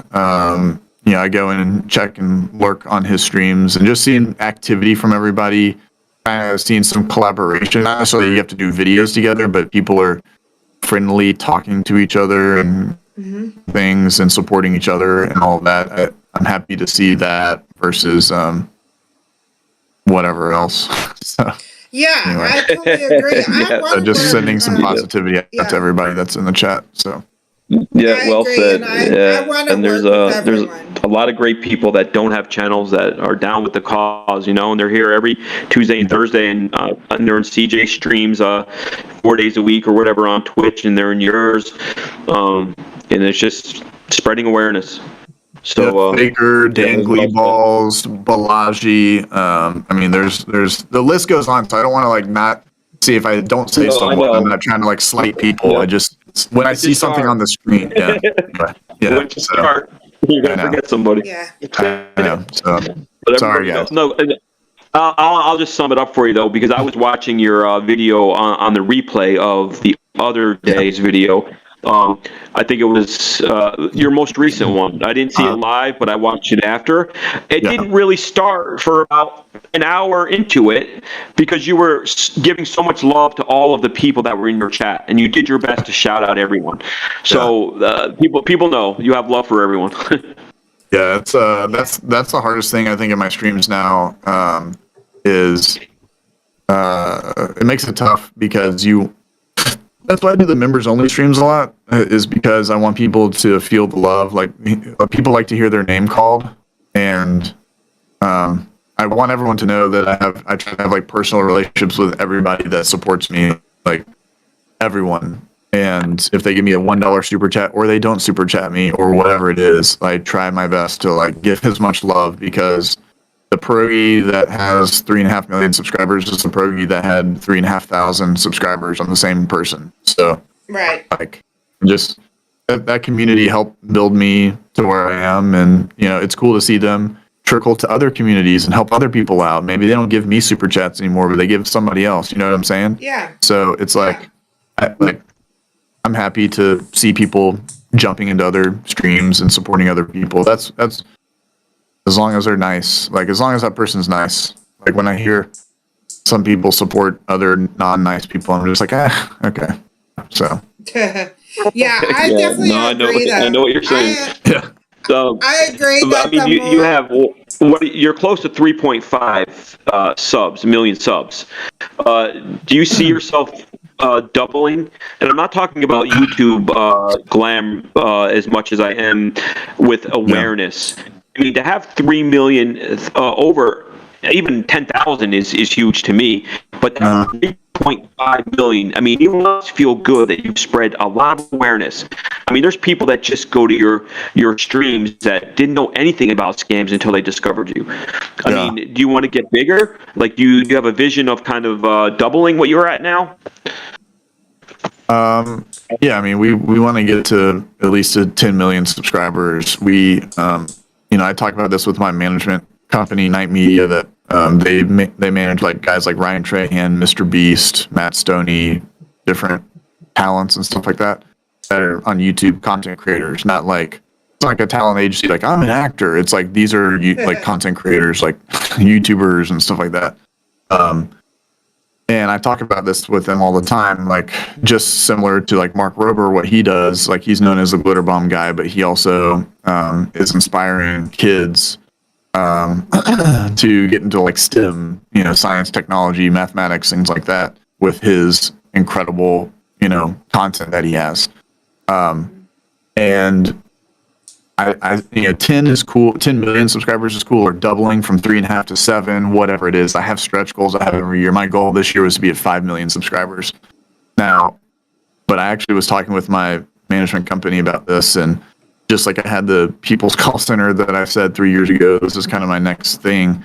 I'm saying it here for the first time. So for whoever takes my idea, screw you. But like, no, I think what I really want to, something that's really been on my brain recently take is that a lot of, like, I'll be at Whole Foods or something and somebody comes up to me and it's a kid now. It's like a 10-year-old, it's a 12-year-old, it's kids with their parents. And like, I'm getting a lot of feedback because we've been reaching a lot of a younger audience. And I really want to make Scammer Payback, make like cybersecurity really cool for kids, and make it something like that's almost more of my purpose now, is how do I make cybersecurity a thing for kids growing up that they want to do.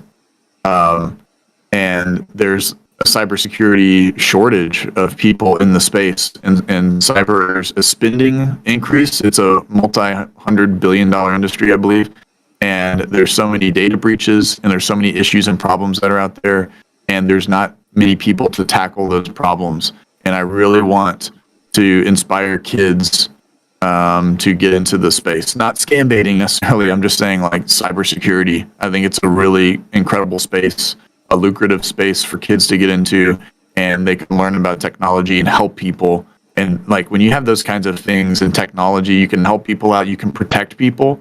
Those are some really cool inherent things that at the end of the day, when you put your head on the pillow, you work for JP Morgan Chase and you're helping to protect, people's bank accounts or something, right? Like, that's a really cool thing. Or you're working for the US government trying to protect the interest of your country and protect the people of your country and the power grid and the water supply and the food supply. Like, those kinds of things. Like, we had the Keystone, or not Keystone Pipeline. We had I always say that when I talk about this. What was the pipeline, the gasoline one that shut down? Remember that? The data breach? Was it the recent one where they were holding it for ransom? Is it Colonial? Is it Colonial or something like that? I think. Yeah, I forgot. Yeah. I mean, it was recent, but there's just been so much going on in the world. But I think I know exactly what you're talking about. So yeah, whichever one it was, whatever pipeline it was that like shut down like the entire like Southeast and Midwest and Southwest or whatever, like, and crushed everyone's gas price. Not, whatever. My point is that because of hackers, right? So it was because of ransomware, and these are the kinds of things that these problems aren't going away. They're only going to get worse. And I think we need to train our kids better. Like, we need to get kids interested, not necessarily just science and technology and whatever in mathematics, but specific things like computer programming and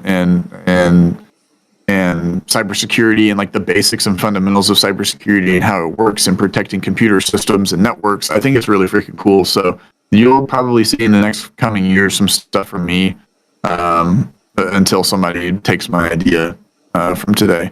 But that's something where I want to inspire kids to get into the space. I know that was a very long-winded thing, but it was actually something I was not going to say, but I'm saying it. So. Well, I said this before. I don't know if it was the first time you were on, or maybe I was just talking to CJ about it, but like a year ago, like in July, I think, when I was just starting to make my first prank phone call to these idiots, and I wanted to play my family what I did. I was so proud of my 5-minute call talking about being stuck in traffic and asking the scammer if he could hack into the car in front of me to make it move faster, whatever. And my 12-year-old nephew goes, "Oh, do you watch Scammer Payback?" So I mean, this is the 12-year-old. So, I mean, you're definitely a household name, and obviously he didn't go searching for scammers. Yeah. And I don't know how the algorithm works on YouTube. I don't know if he looked at something else and your video was attached and how that works. But he definitely knew who you were, and he became a fan. And I think, a lot of him and his friends are watching you religiously. They definitely know who you are. They're not watching Tagao, although my nephew is. But man, you have good stuff, definitely watching you. You have good stuff. I think your Hindis were, and I also think that you need to. You kept saying like, "But please go ahead" or something like that, and that was actually making me smile so much.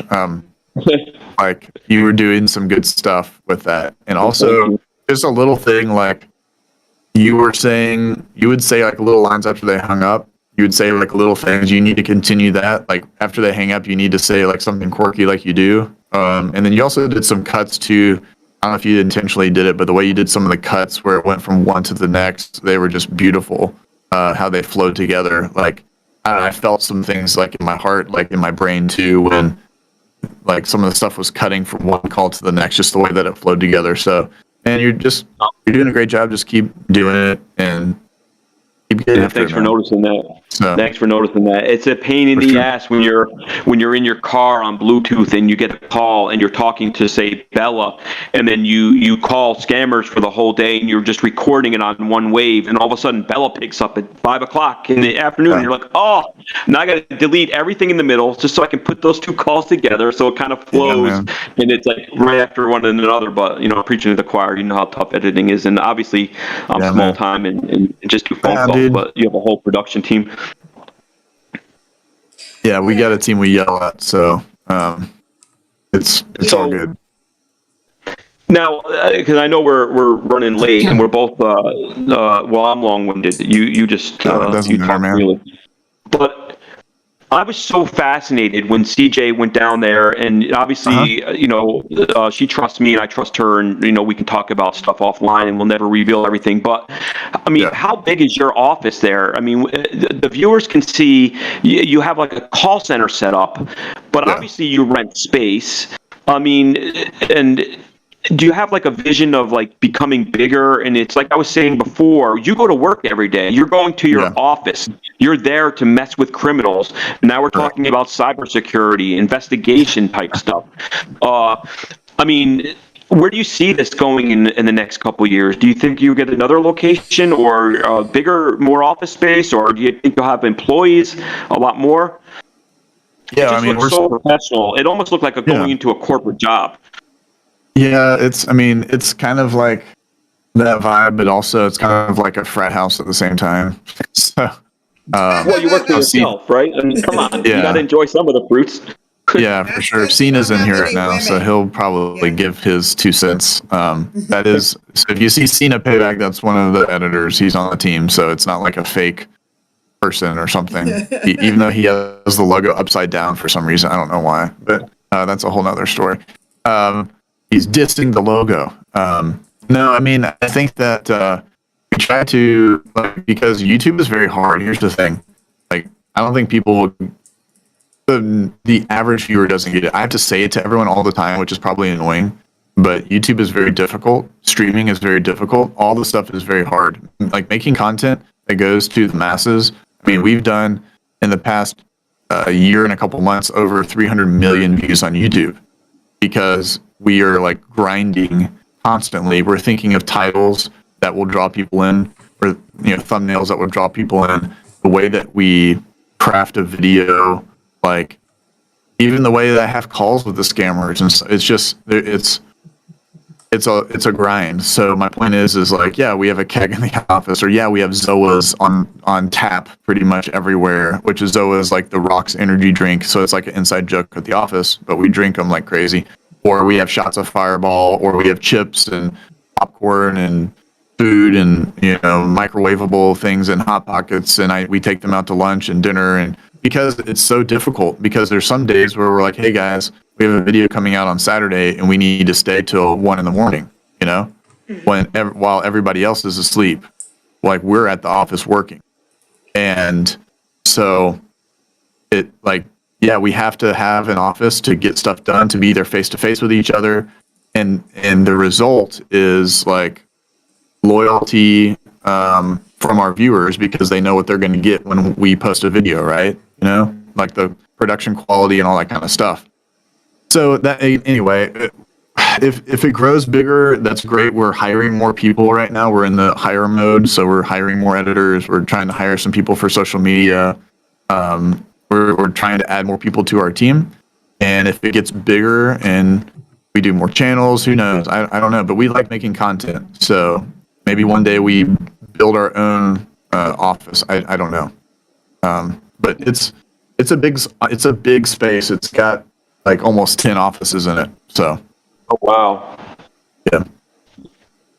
Do you think, like, I mean, do you need anything from above? Like, is there anything that would make it easier for you to do what you do if you got help from above? Like from some kind of government God? enforcement? From God or the government? From God or the government? Jesus? I won't go into religion on our show, but yeah, we could say God. I'm just kidding. I'm talking about the government. I mean, I've said this before. I mean, I feel like you and Jim Browning and Dale, Pleasant Green, and CJ and a lot of baiters, you're really doing what I think the government should have been doing all along. I mean, you guys take it to the next level, and you get locations and find out files and reverse information, find locations. But I mean, do you ever really feel like if the government was just a little bit more involved, and they pay people to do what you're doing, this could end a little bit sooner? Yeah, but it's difficult. So if you think about it, if you have the world's number 1 power, right, in the United States of America, and they're paying people to start attacking call centers in a foreign country, like cyber attacks, essentially. Like you're nicer than me. I'm thinking nuclear missiles. No, I'm just kidding. Yeah, I mean, it's like because a lot of the times, like you look at like VRM, for instance, and again, I was following VRM for a number of years, so I'm ready to get VRM out of my vernacular or whatever. But like, you look at VRM, they were running in the Godrej Genesis building on the 12th floor with IT infrastructure, and it's a nice building. There's other companies inside of that building. And if the U.S. government were to do cyber attack on the Godrej Genesis building because they know there's scammers in there, you see what I'm saying? Like, then it's U.S. attacks, like, so we can't. It's a hard place for them to be in, and then they're also getting trashed on by people because they're not supposedly doing anything. But like I said, there's things that I think will be coming out soon around arrests and stuff where I think it's going to be pretty good. So people are going to be like, oh, they are doing stuff. Good. It's just it's hard to put it into words because it's such a gray area. But I think their heart is there. They want to stop the scams. They want to help people. That these scammers are freaking good too. Like I get emails from people all the time, and they're like, "Well, I was talking with this girl, and she had me put in $5,000, and then she had me put in $25,000, and then $150,000. And can you get me my money back today? Wait, how come you haven't answered? Hello, are you there? I know it's Sunday. Hello. Wow, this is a scam. You're a scam." I'm like, you just sent me 15 emails to return your cryptocurrency. Do you know why the scammers use cryptocurrency? Because they can turn it away really fast and you can't get it back. Okay? Like, that's so the scam. My point is the scammers are really good at what they do. They're not these little goobers that we paint them out to be. They're good at what they do. There's some idiot scammers. Like you come across plenty of them, right? There's some goobers. So, anyway.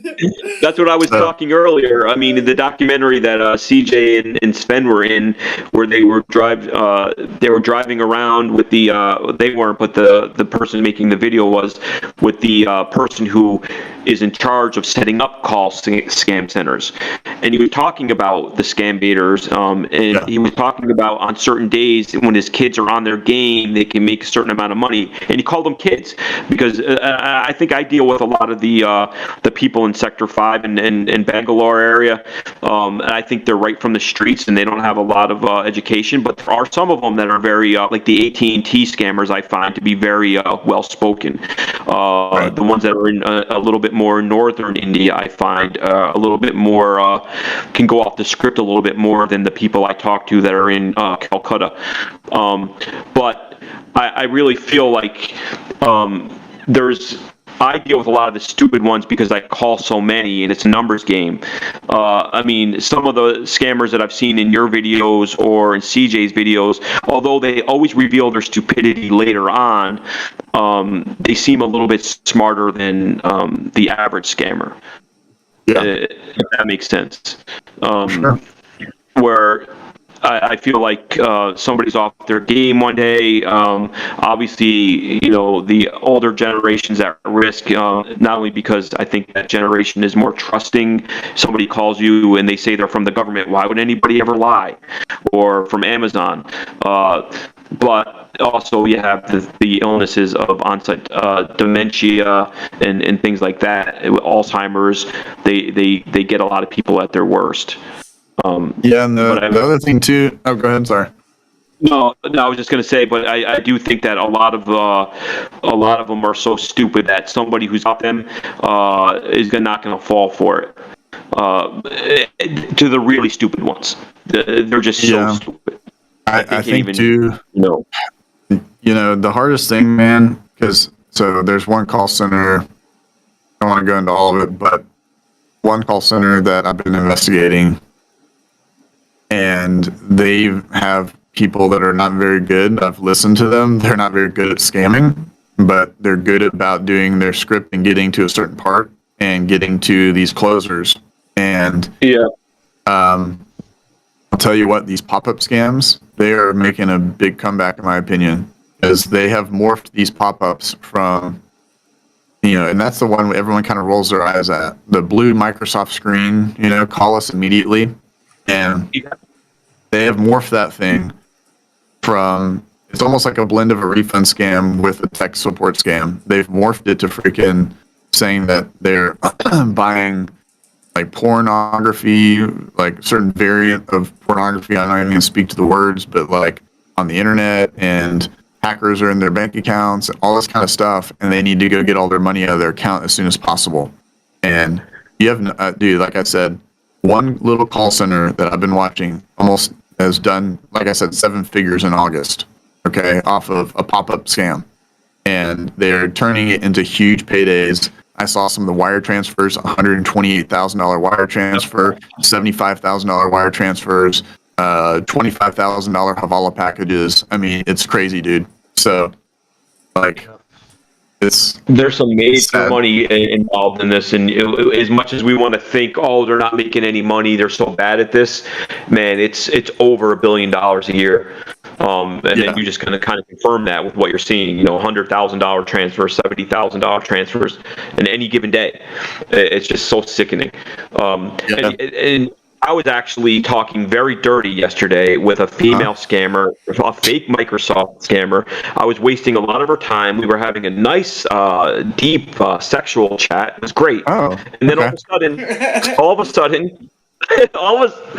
sudden, she says, got to go. I have a very rich American client. He pays me a lot of money. I'll talk to you later.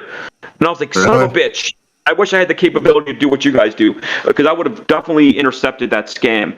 But yeah, I mean, she realized she's not going to scam me, so she kind of played along with my dirty jokes, and she was, getting extra breathy, and it would have made for some good content, and I wasted, 5-10 minutes of her time. But as soon as the phone rang and it was an American client, as she called him, who pays her a lot of money, that's where those $100,000 transfers come from, and it makes me sick. Yeah, it's tough, man. It's sad. I'm sure CJ hears. Well, she's getting into it before they don't go too far, I guess. But man, it's like, it's serious. It's really freaking sad. That's why it's very draining sometimes, where like I'll go on these like Twitter storms and I'm just like freaking out, saying like, I swear, Jimmy Martin, I'm coming for you. Like, remember this tweet. I'm coming for you, Jimmy Martin. And there's a reason why I'm saying that specific name, because he's stealing a crap ton of money from people. So anyway. Yeah, man, but you gotta keep fighting all day long. You see people at their worst. I mean, it's kind of like the police, at least in my neighborhood, and in New York, and I'm sure it's like this everywhere. Police see people at their worst, and it's like we're constantly calling, and if you've been doing this for a year or 2 or 3 years, and I don't know how people have been doing it for 10 years, and they do it all the time, you really have to become numb and just do your job, I guess you would say. It does get to you. I mean, there's times where I'm like, I can't talk to a criminal today. I've talked to them so many times over the last year. I need a day off. It just happens. That's true. It does. It'll get to anybody. Yeah, the hardest is like, is seeing them physically, like smiling and interacting and laughing and high-fiving and all that. That's the stuff that makes you really sick.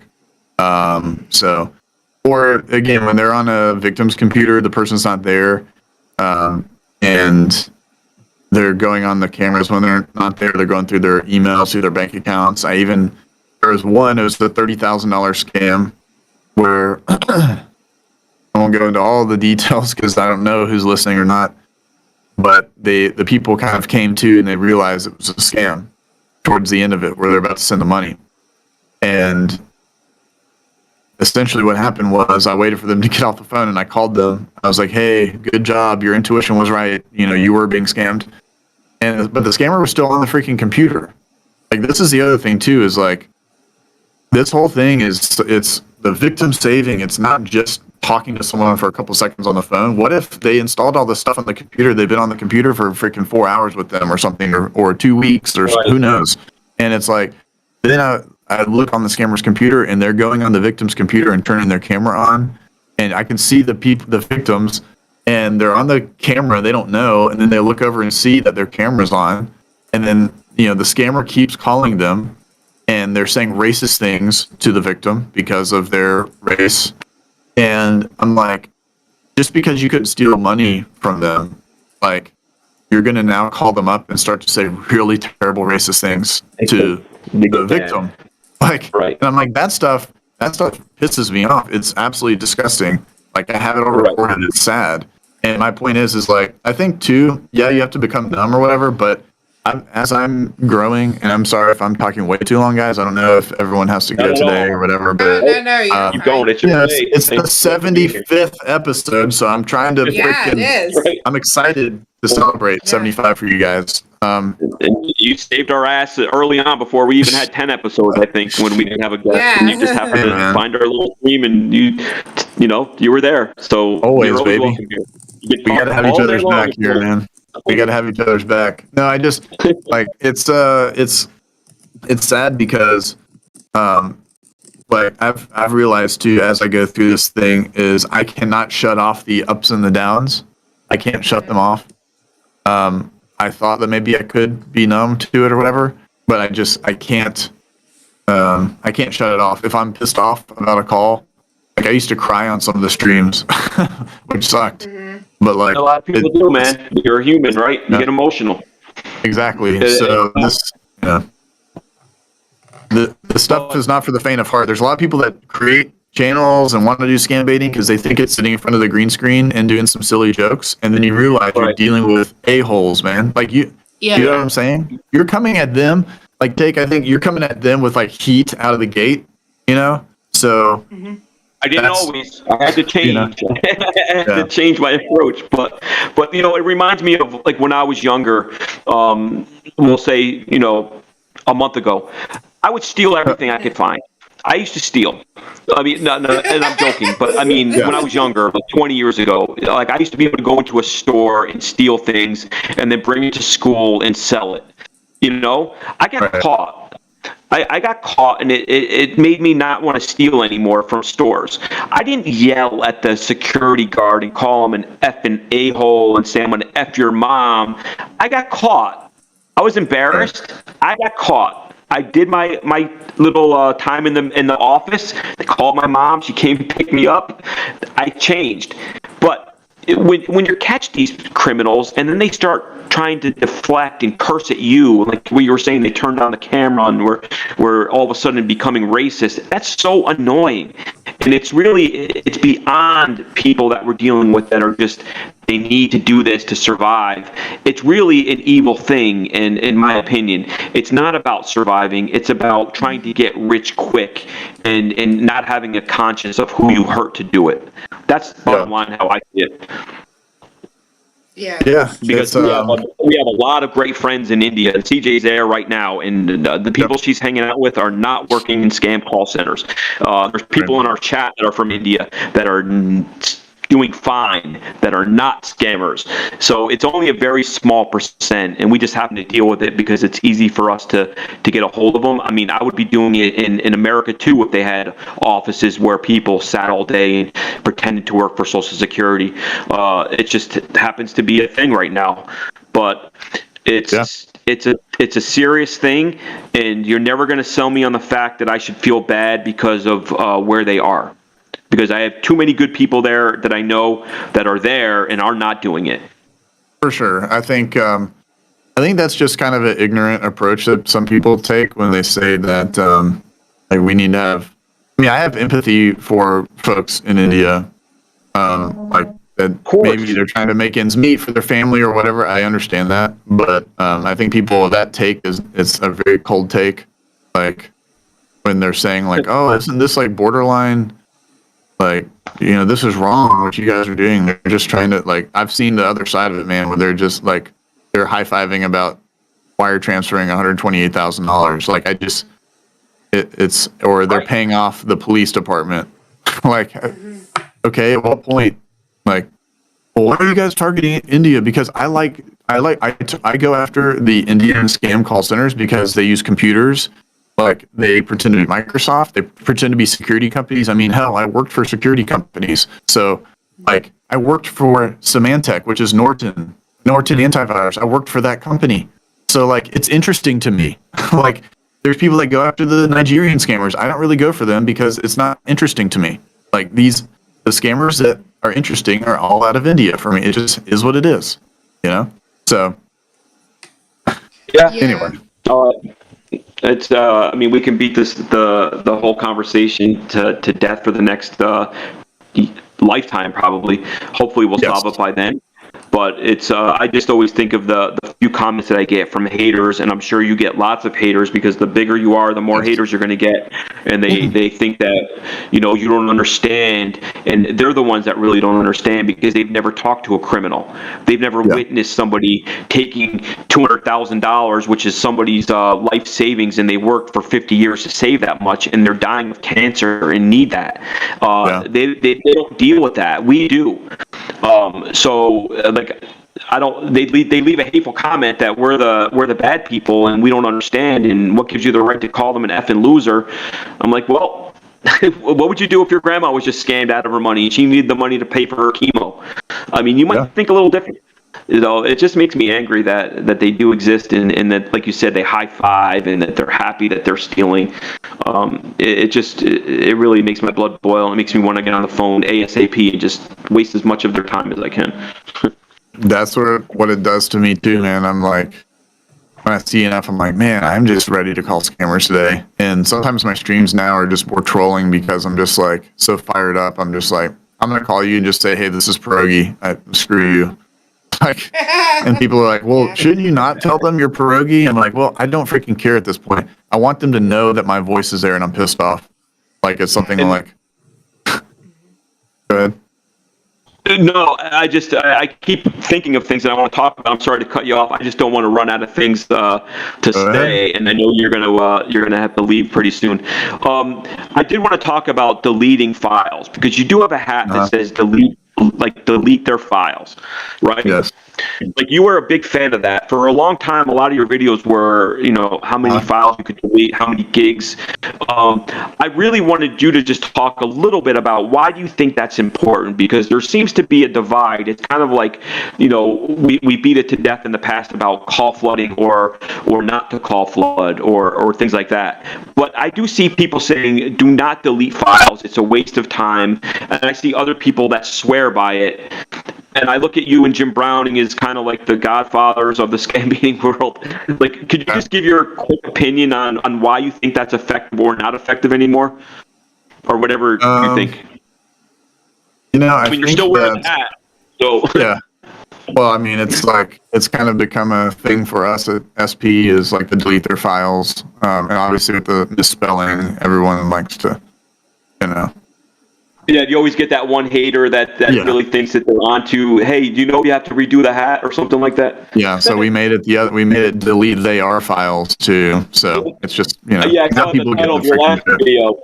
Yeah, I knew that's what you were doing when I saw that title. Yeah, so we've incorporated all three hats in one video, which is kind of funny. But no, I mean, I think like, here's the thing. I always made this analogy back in the day. Was like, when you're outside and you're grilling and you're sitting there and you're like, slapping at your legs because mosquitoes are like biting your ankles, and you're like, gosh dang it, these freaking mosquitoes. And then you go inside and you've had one that was on your shoulder for like the whole time and you had no idea, and it's just this huge welt on your shoulder. So that was the way that I thought of myself. I was the little mosquito, okay? So I was the mosquito that was going in, calling, wasting time, trying to access, get on the computer, delete files, all that stuff. And like maybe Jim Browning was the mosquito on the shoulder that was sucking all the blood out of them. And I think both mosquitoes serve a purpose.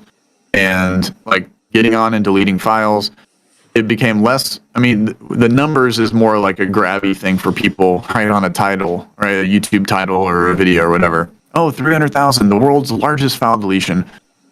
You know, right. It's like, for us, that was our biggest file deletion ever. We said it was the world's largest, and then someone's going to come back and they're going to say, no, it wasn't.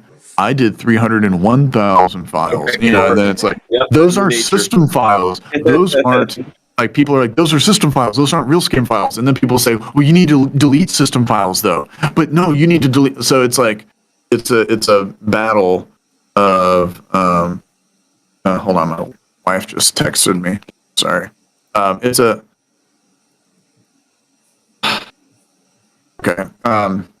But it's a battle of like kind of one-upsmanship, I think. And I think the file deletion things are still fun, and it's more of like a again, it's just an annoyance to them. So, but when you can get on there, and let's say they had files on their desktop that they've saved, they had files on there, and it's like you deleted those off of their system. Maybe there was something there, or you could find information. I still believe in that reversing connection and getting information from their system, like, and being able to save people. I still believe in that firmly. Downloading the information, deleting it, because maybe they didn't back it up. Maybe it's not somewhere else. There's a chance of that happening.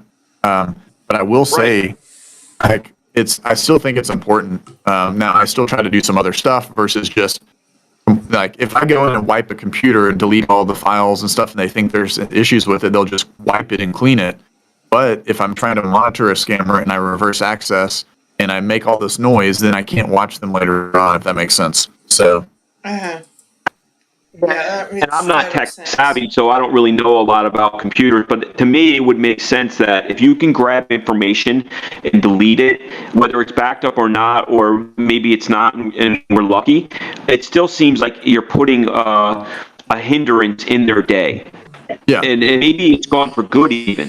So to me, it seems a no-brainer that it would be good. I just found it interesting that there were people in the community that were saying it's useless. To me, I just didn't understand what they mean by useless. And, so I don't know. It's a tit for tat thing with people, because it's like, look, people enjoy. So here's the thing, man. People enjoy payback on scammers. I mean, my freaking channel is called Scammer Payback. So when they see me go on there and delete the files on their computer, it's a visual thing that people are like, oh my gosh, this guy's getting them back, right? It makes them feel good to see the destruction of something. Good, bad, and different. If it's 10,000 files, if it's 1,000,000 files, whatever it is. They also like to see Jim Browning on their cameras. They also like to see glitter bombs. They also like to see all that stuff, right? They like to see raging. My point is like, I think I've seen some of those responses from people where they say like, the deleting files thing, it's just a bunch of BS and stuff. Like, it's not BS. It's like, I mean, one of the first people I ever watched was Scammer Revolts. And I know he's coming back. Yeah, and that's what he loves to do. It's fun for him. It makes him happy to do that. And it's like he used to do a thing where he would go, because TeamViewer used to be a thing where you could just get onto the TeamViewer really easily. They actually used to have you connect to theirs, and then they would switch the connection. So they would have you connect to them first, which is the dumbest thing ever. But like, he would use that, and then he would lock them out, and then he would like syskey their computer. He would do all these different things. And like, that's fun, and it pisses them off for the day, and then maybe they think that someone's on their network after that, so then they're scared. You know what I'm saying? Like, dude, I agree. Go ahead. No, I just saying I agree with you guys. I just didn't know why that it was even an issue, because to me it was like, is there something I'm not understanding? Like, why would that be a bad thing? I don't know.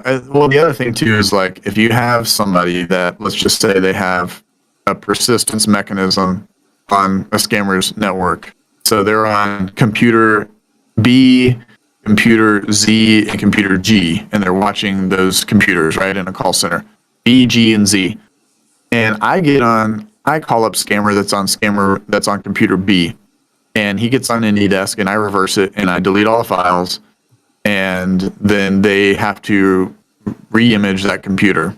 Then that scambait person does not have access to computer B anymore. They have access to G and Z. So I think to that extent, some people might get frustrated about that if you go on and cause havoc on something that they're trying to do, if that makes sense. So I think it's more of like they want to deter people from trying to delete them from a computer, if that makes sense. So, but again, the whole backup scenario, that's a whole nother thing that scammers use backup software and all these things. I will fight people on that one. That's my new call flooding. People want to say that scammers have like all this backup software. I'll fight people on that. Now, do they do different things like use cloud services and Telegram and all that? I see that firsthand, yes. But like they're not running net backup and Commvault and doing tiered storage with storage targets with tape backup off of that and sending it to Iron Mountain. Like, come on, guys. Anyone in IT, come on. Somebody's got to back me up on this stuff. So anyway. Dan has a question in chat. He says, there seems to be a huge increase in scammers wanting to use cell phones instead of computers. Is this because of people reversing or something else? That's a good question. From my reason is there's a lot of people that are now monitoring scammers, and these scammers think that the computers are always compromised. I think that's their number one fear. So what they're doing is the closers are using their phones. So that's why they always say, "Ma'am, we're going to call you back from this other line. Be ready," because all the computer work's already been done. So you have the scammer or the opener that's on the victim's computer, on the scammer's computer A, and then you have the closer that is using their text now, and they're on their cell phone using text now, and then they're also on Telegram talking with their bosses and getting the money laundering and all that stuff ready to go. So everything is done from their phone because that you can't listen in on their phone. Now you can listen in if you are listening to scammer A, if you're listening to their microphone, and if that makes sense, you're listening to their microphone, they keep their microphone on, and then the closer's walking around and you can hear them, right? Or they walk to another computer where their microphone's on, you turn that microphone on and listen to everything. I've done that before. However, that's why they're moving to the cell phones. Because unless you're talking about the victims on the cell phones.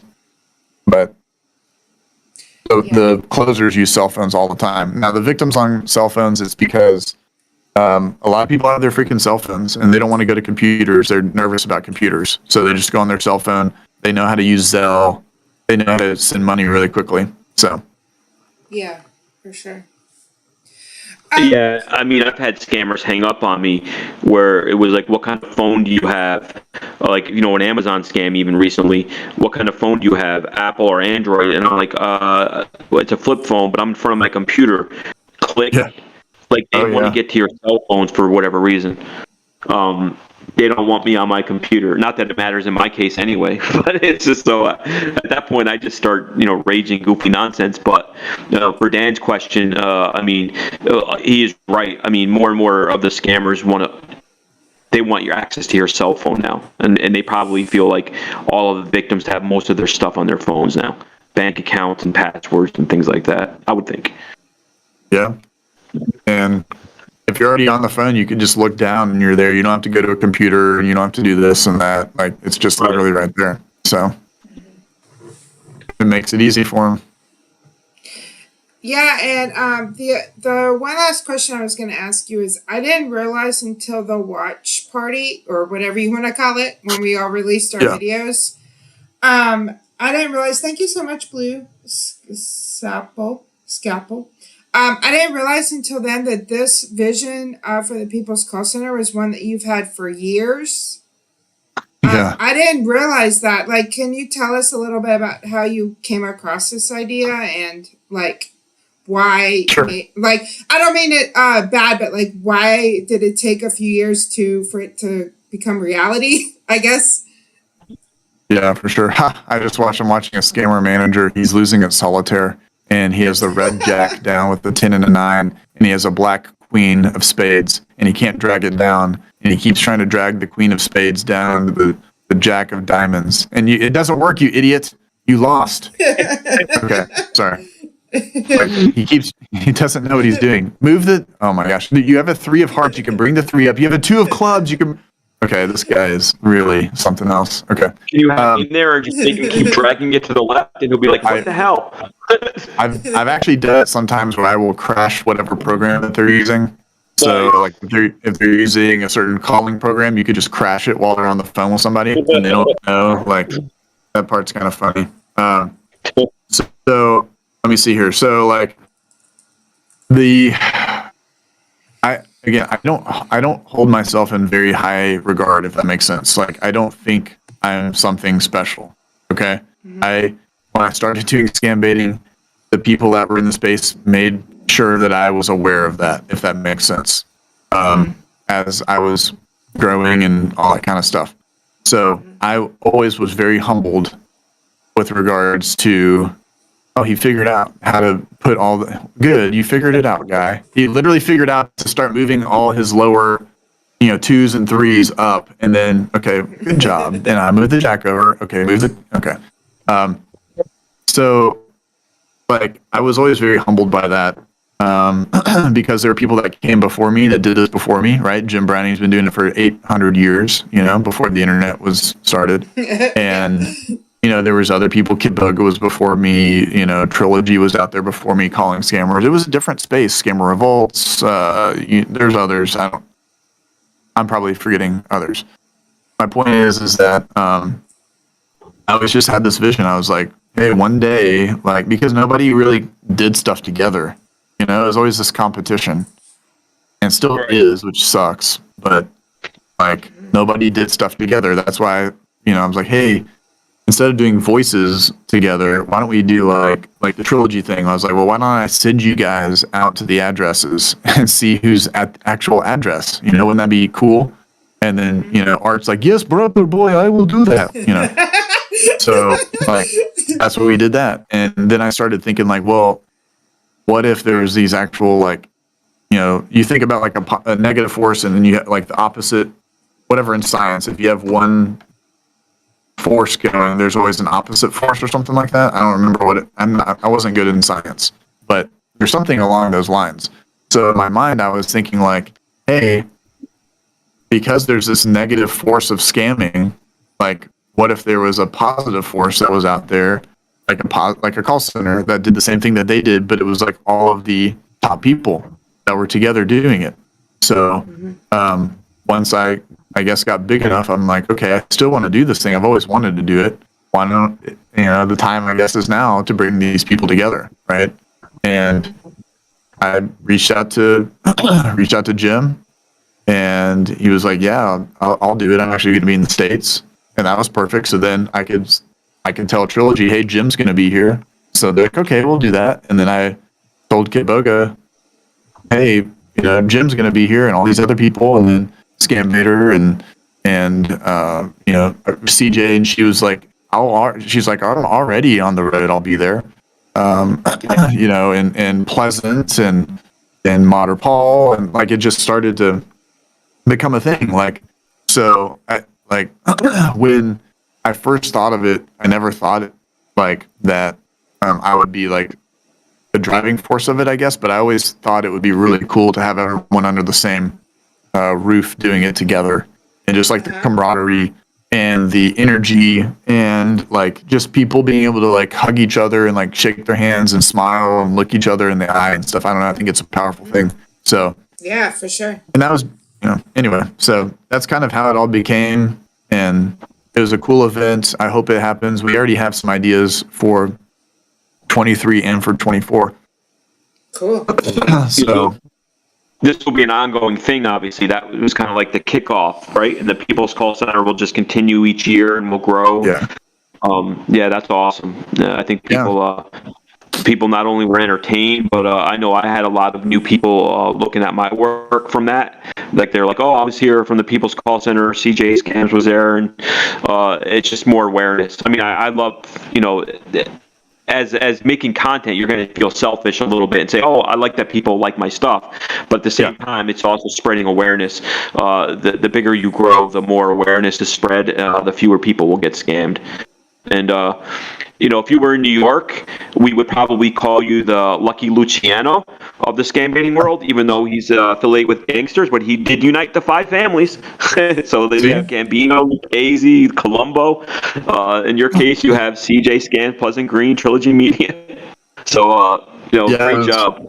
It was cool, man. It was, I tried to get Mr. Beast and I tried to get Mark Rober, and he didn't respond to my text, but he usually responds to me. But he said it was a cool idea. But I was like, so does that mean that you're in? And then he never said anything back.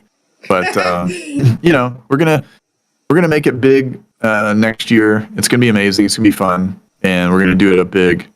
And the year after that, and it's gonna be like bringing people together, man. That's all it is. Like I want people to join forces, be nice to each other, like.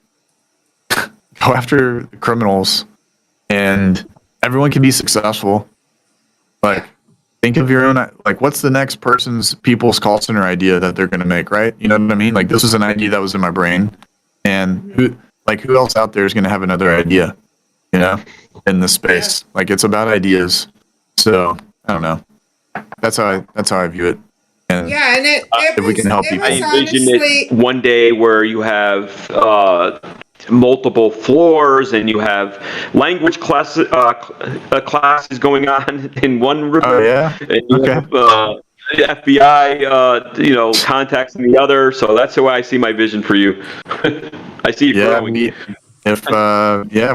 We had some contacts here. We just couldn't film them. They were hiding in the different rooms and stuff. So, but it was fun. Nice. They always had to keep putting hoodies over their faces and all this stuff. And they're like, "Don't film me. Are the streams on?" And we always had to make sure all the streams were turned off and everything. But yeah, we're gonna try again. We just wanted people to see what goes on, like into all these scam baits and saving people, and then collaborating. And I know CJ went from 1,000+ subs, and she's almost at 5.5, which is really cool. I'm not saying just because of People's Call Center, she does a great job. I think it's going to help people. If you can come with and bring some value and come work really hard. That's the other thing is you got to come and work. It's not just a place to come and just like set up a live stream. It's a place to come and work and what work are you going to put in? So, because anyone can live stream, you could just live stream from home. You know what I mean? Like, anyway. I think, and I mean, I'm not trying to toot my own horn, but I do feel proud of myself because I went there and I really did put my whole heart into it. But you know what? I got so much out of it. So that's just my advice for people who goes next year is just to definitely get the most you can out of the experience and put your whole heart into it, and then you'll get a lot out of it. I agree. I 100% agree. First come to the actual event. It's really cool. It's fun. We're nice people. We'll try to take care of you as best as we can. And yeah, y'all did amazing. Everyone's really nice and sweet. So yes, it's really true. The whole camaraderie thing. He's not just like saying that. It's really like you just like everybody was like nice. Like you felt like you were a part of, even though like I didn't know a lot of those people. I had never spoken to them. I had never talked to Jim. I had never talked to Trilogy Media before arriving. I was already friends with Deo. I'd never talked to Pleasant Green. But it didn't feel that way. It like Jim, you think like Jim Browning, the godfather of scam baiting, but when you're there, it didn't feel like that. It just felt like we're a team working together. You know? Yeah, for sure. Yeah, it makes it really nice. Unless you have like very,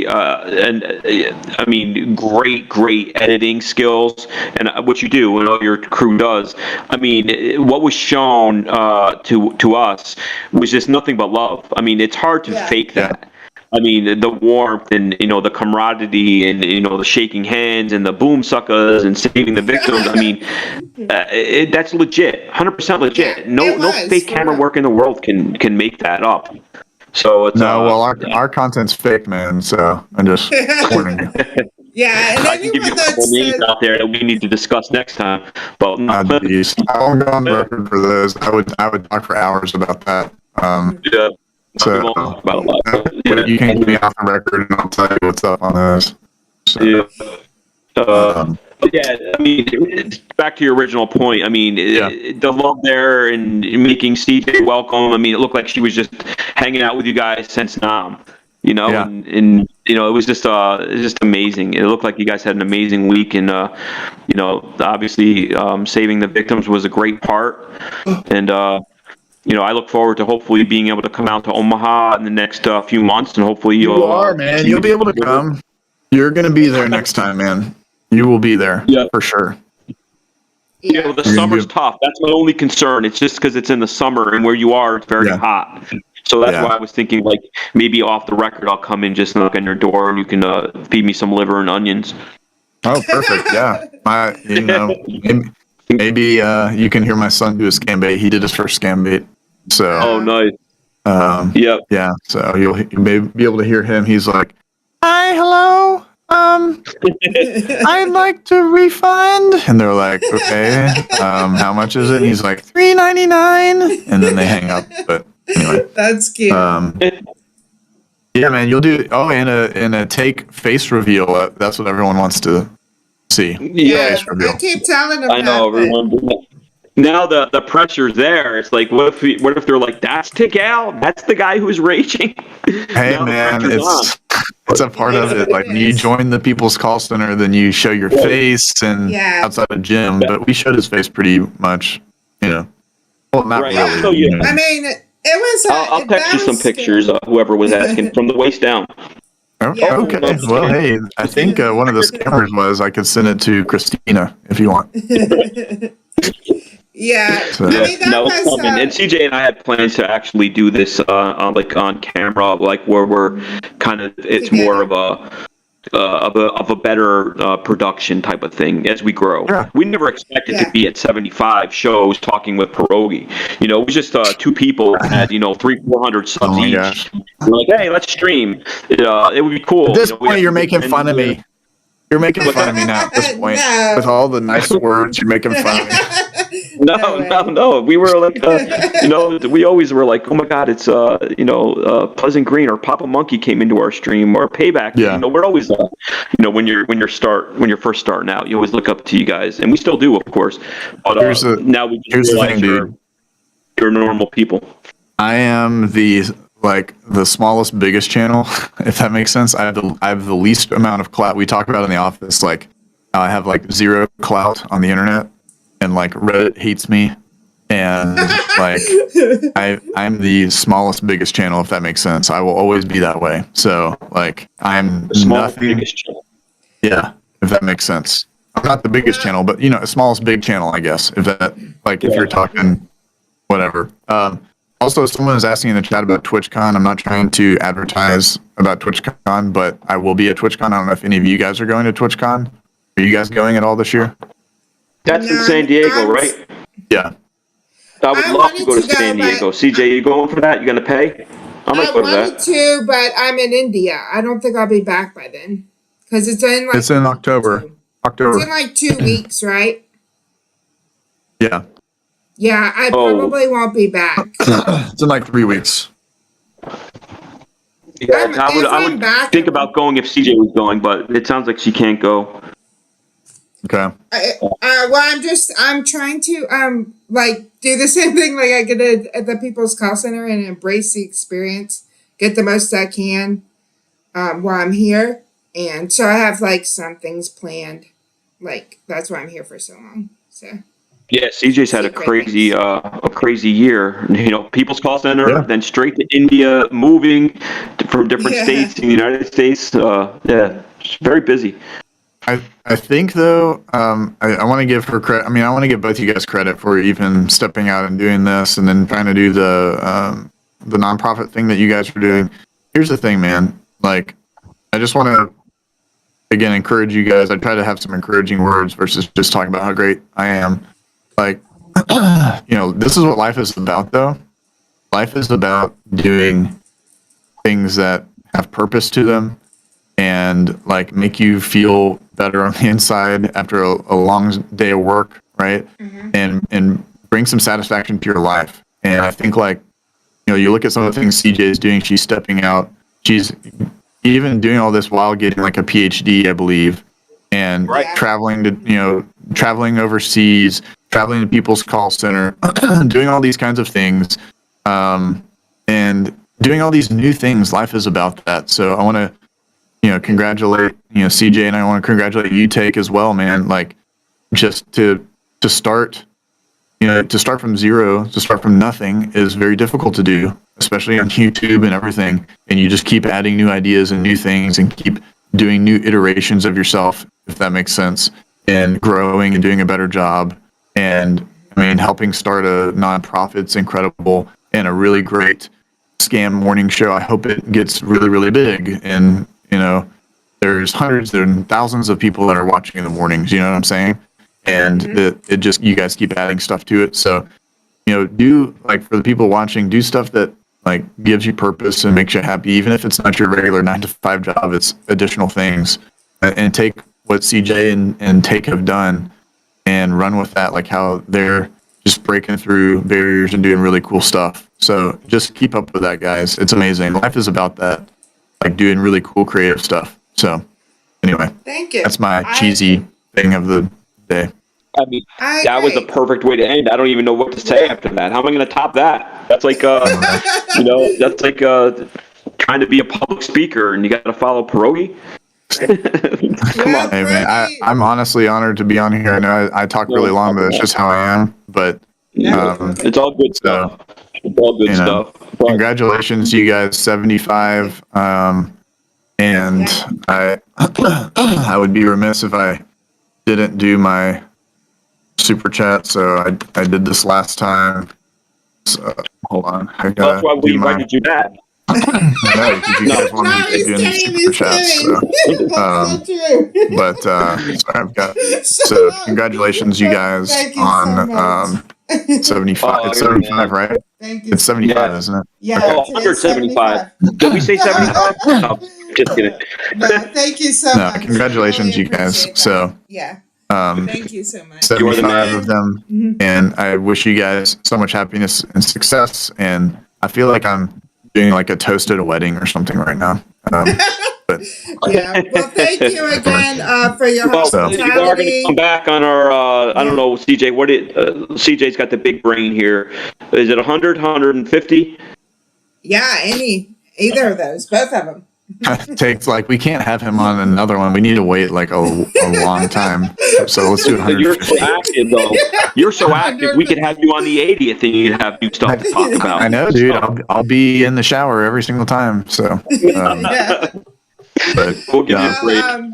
I appreciate you guys. I'm always listening, always watching. Thanks everyone who's in the chat, either from my community or not. All the other Scam Bait folks that are on here, that have channels and all that and support these guys, and people who help with mods and people who are members and all that. It really is incredible.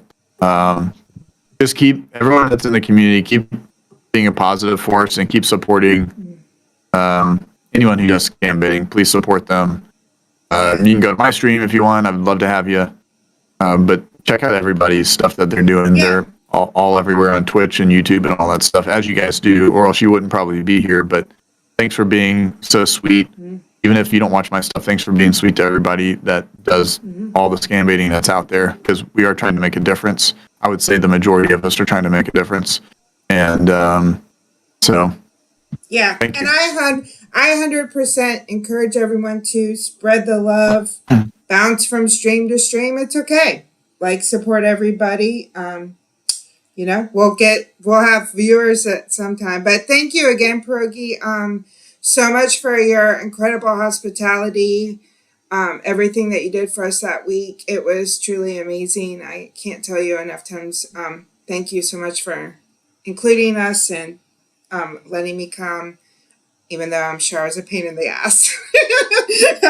No, you weren't. I really appreciate it. No, you were not. And hopefully I answered everything that you guys, I don't think that I did. I honestly feel like you guys wanted to go this whole different route, but I talked about different stuff. So No, anything happens on our stream. You know, we go. You're a perfect guest. You know, with you, it's a friend. It's just talking, the conversation, and obviously CJ spent a week with you face to face. You've been very friendly to me. So it's really just like you're doing us a favor. You know, you come on, you make an appearance, we talk, or you say some things. But it's like no pressure. I mean, it's not like, you know, when you were here on our 25th or 50th or whatever it was, when it's a serious interview and, okay, how did you get started? I think everyone knows who you are now, obviously, and that's great. At this point, it's just, you know, what you've been doing. Thanks for stopping by. Thanks for showing us the time of day and talking with us. You know, it's great. You were great. And you answered everything. Good. Well, I want a better picture on the photo next time. I gotta get you guys a better photo. You don't like that one?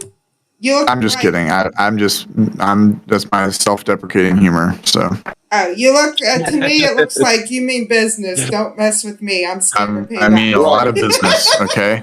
Don't mess with me, or else I will call my father Jim. Okay. Yeah. Exactly. Okay.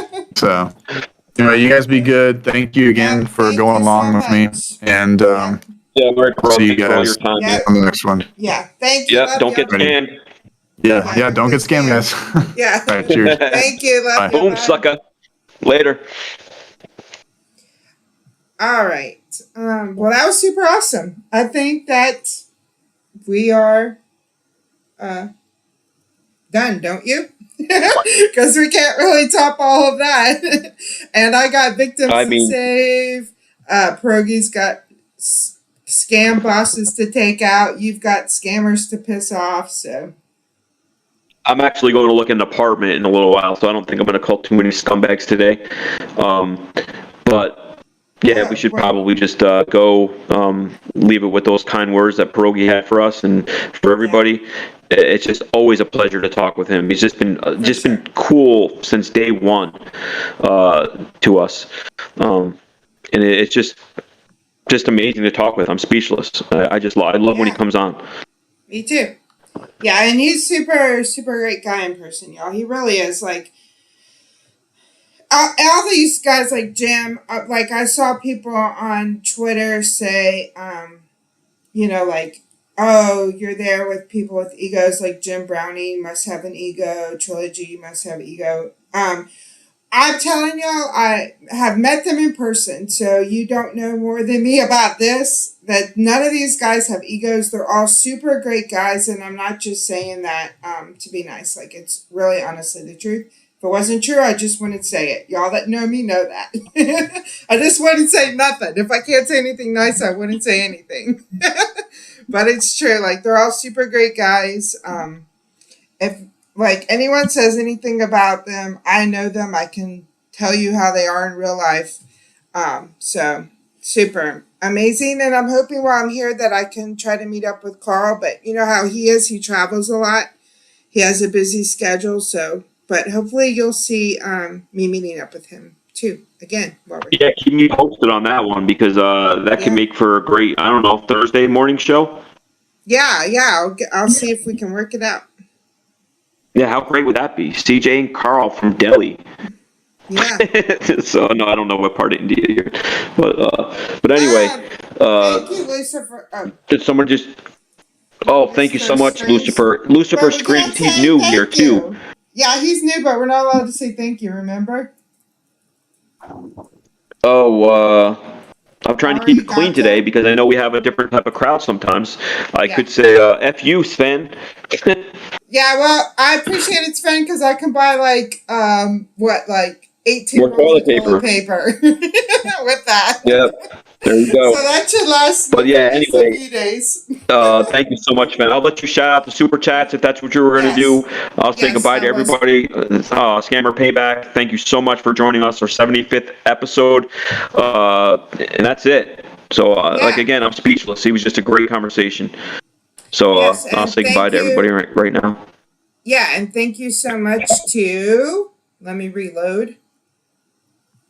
And the return of CJ Scams. She's been hiding out in India. Who knew? I have. Yeah, you knew. But you were sworn to secrecy. I had an idea. I mean, I'm no genius, but, you know, I wear glasses. I do figure things out. But I did tell you I am leaving for India tomorrow, so I already got to Lucifer for the toilet paper. I need it. Oh, there you go. Yeah, we don't even need to split that one, CJ. Just keep that all for your backside. Yeah. I'll be streaming in a little bit. I just need to take a break and eat and stuff. But thank you so much today to Cosmic Data, David, Raz, Balaji. All right, sorry. Go ahead, please. What did I miss? I missed something funny. Balaji, Dave, Kristen, Raz, Sunset, KR0, BB, Dave, Rebel, Job. Is that how you say it? J-O-O-B. Blue Scalpel, Scammer Payback, and Lucifer Screams. We really, really appreciate it, y'all. We're not just saying that. And Anita. And Anita. We're not just saying that. Like, it's amazing support. Both of us do this full time. So it really helps us continue forward. So thank you guys so much. And thank you again to all the mods and the members. Everyone that became a member today or gifted memberships. Thank you guys. And thank you so much, mods, for holding down the fort. And Thursday, we're still working on a guest. We're not totally sure who will be on yet. But next Tuesday, we have an extremely special non-scam baiting guest.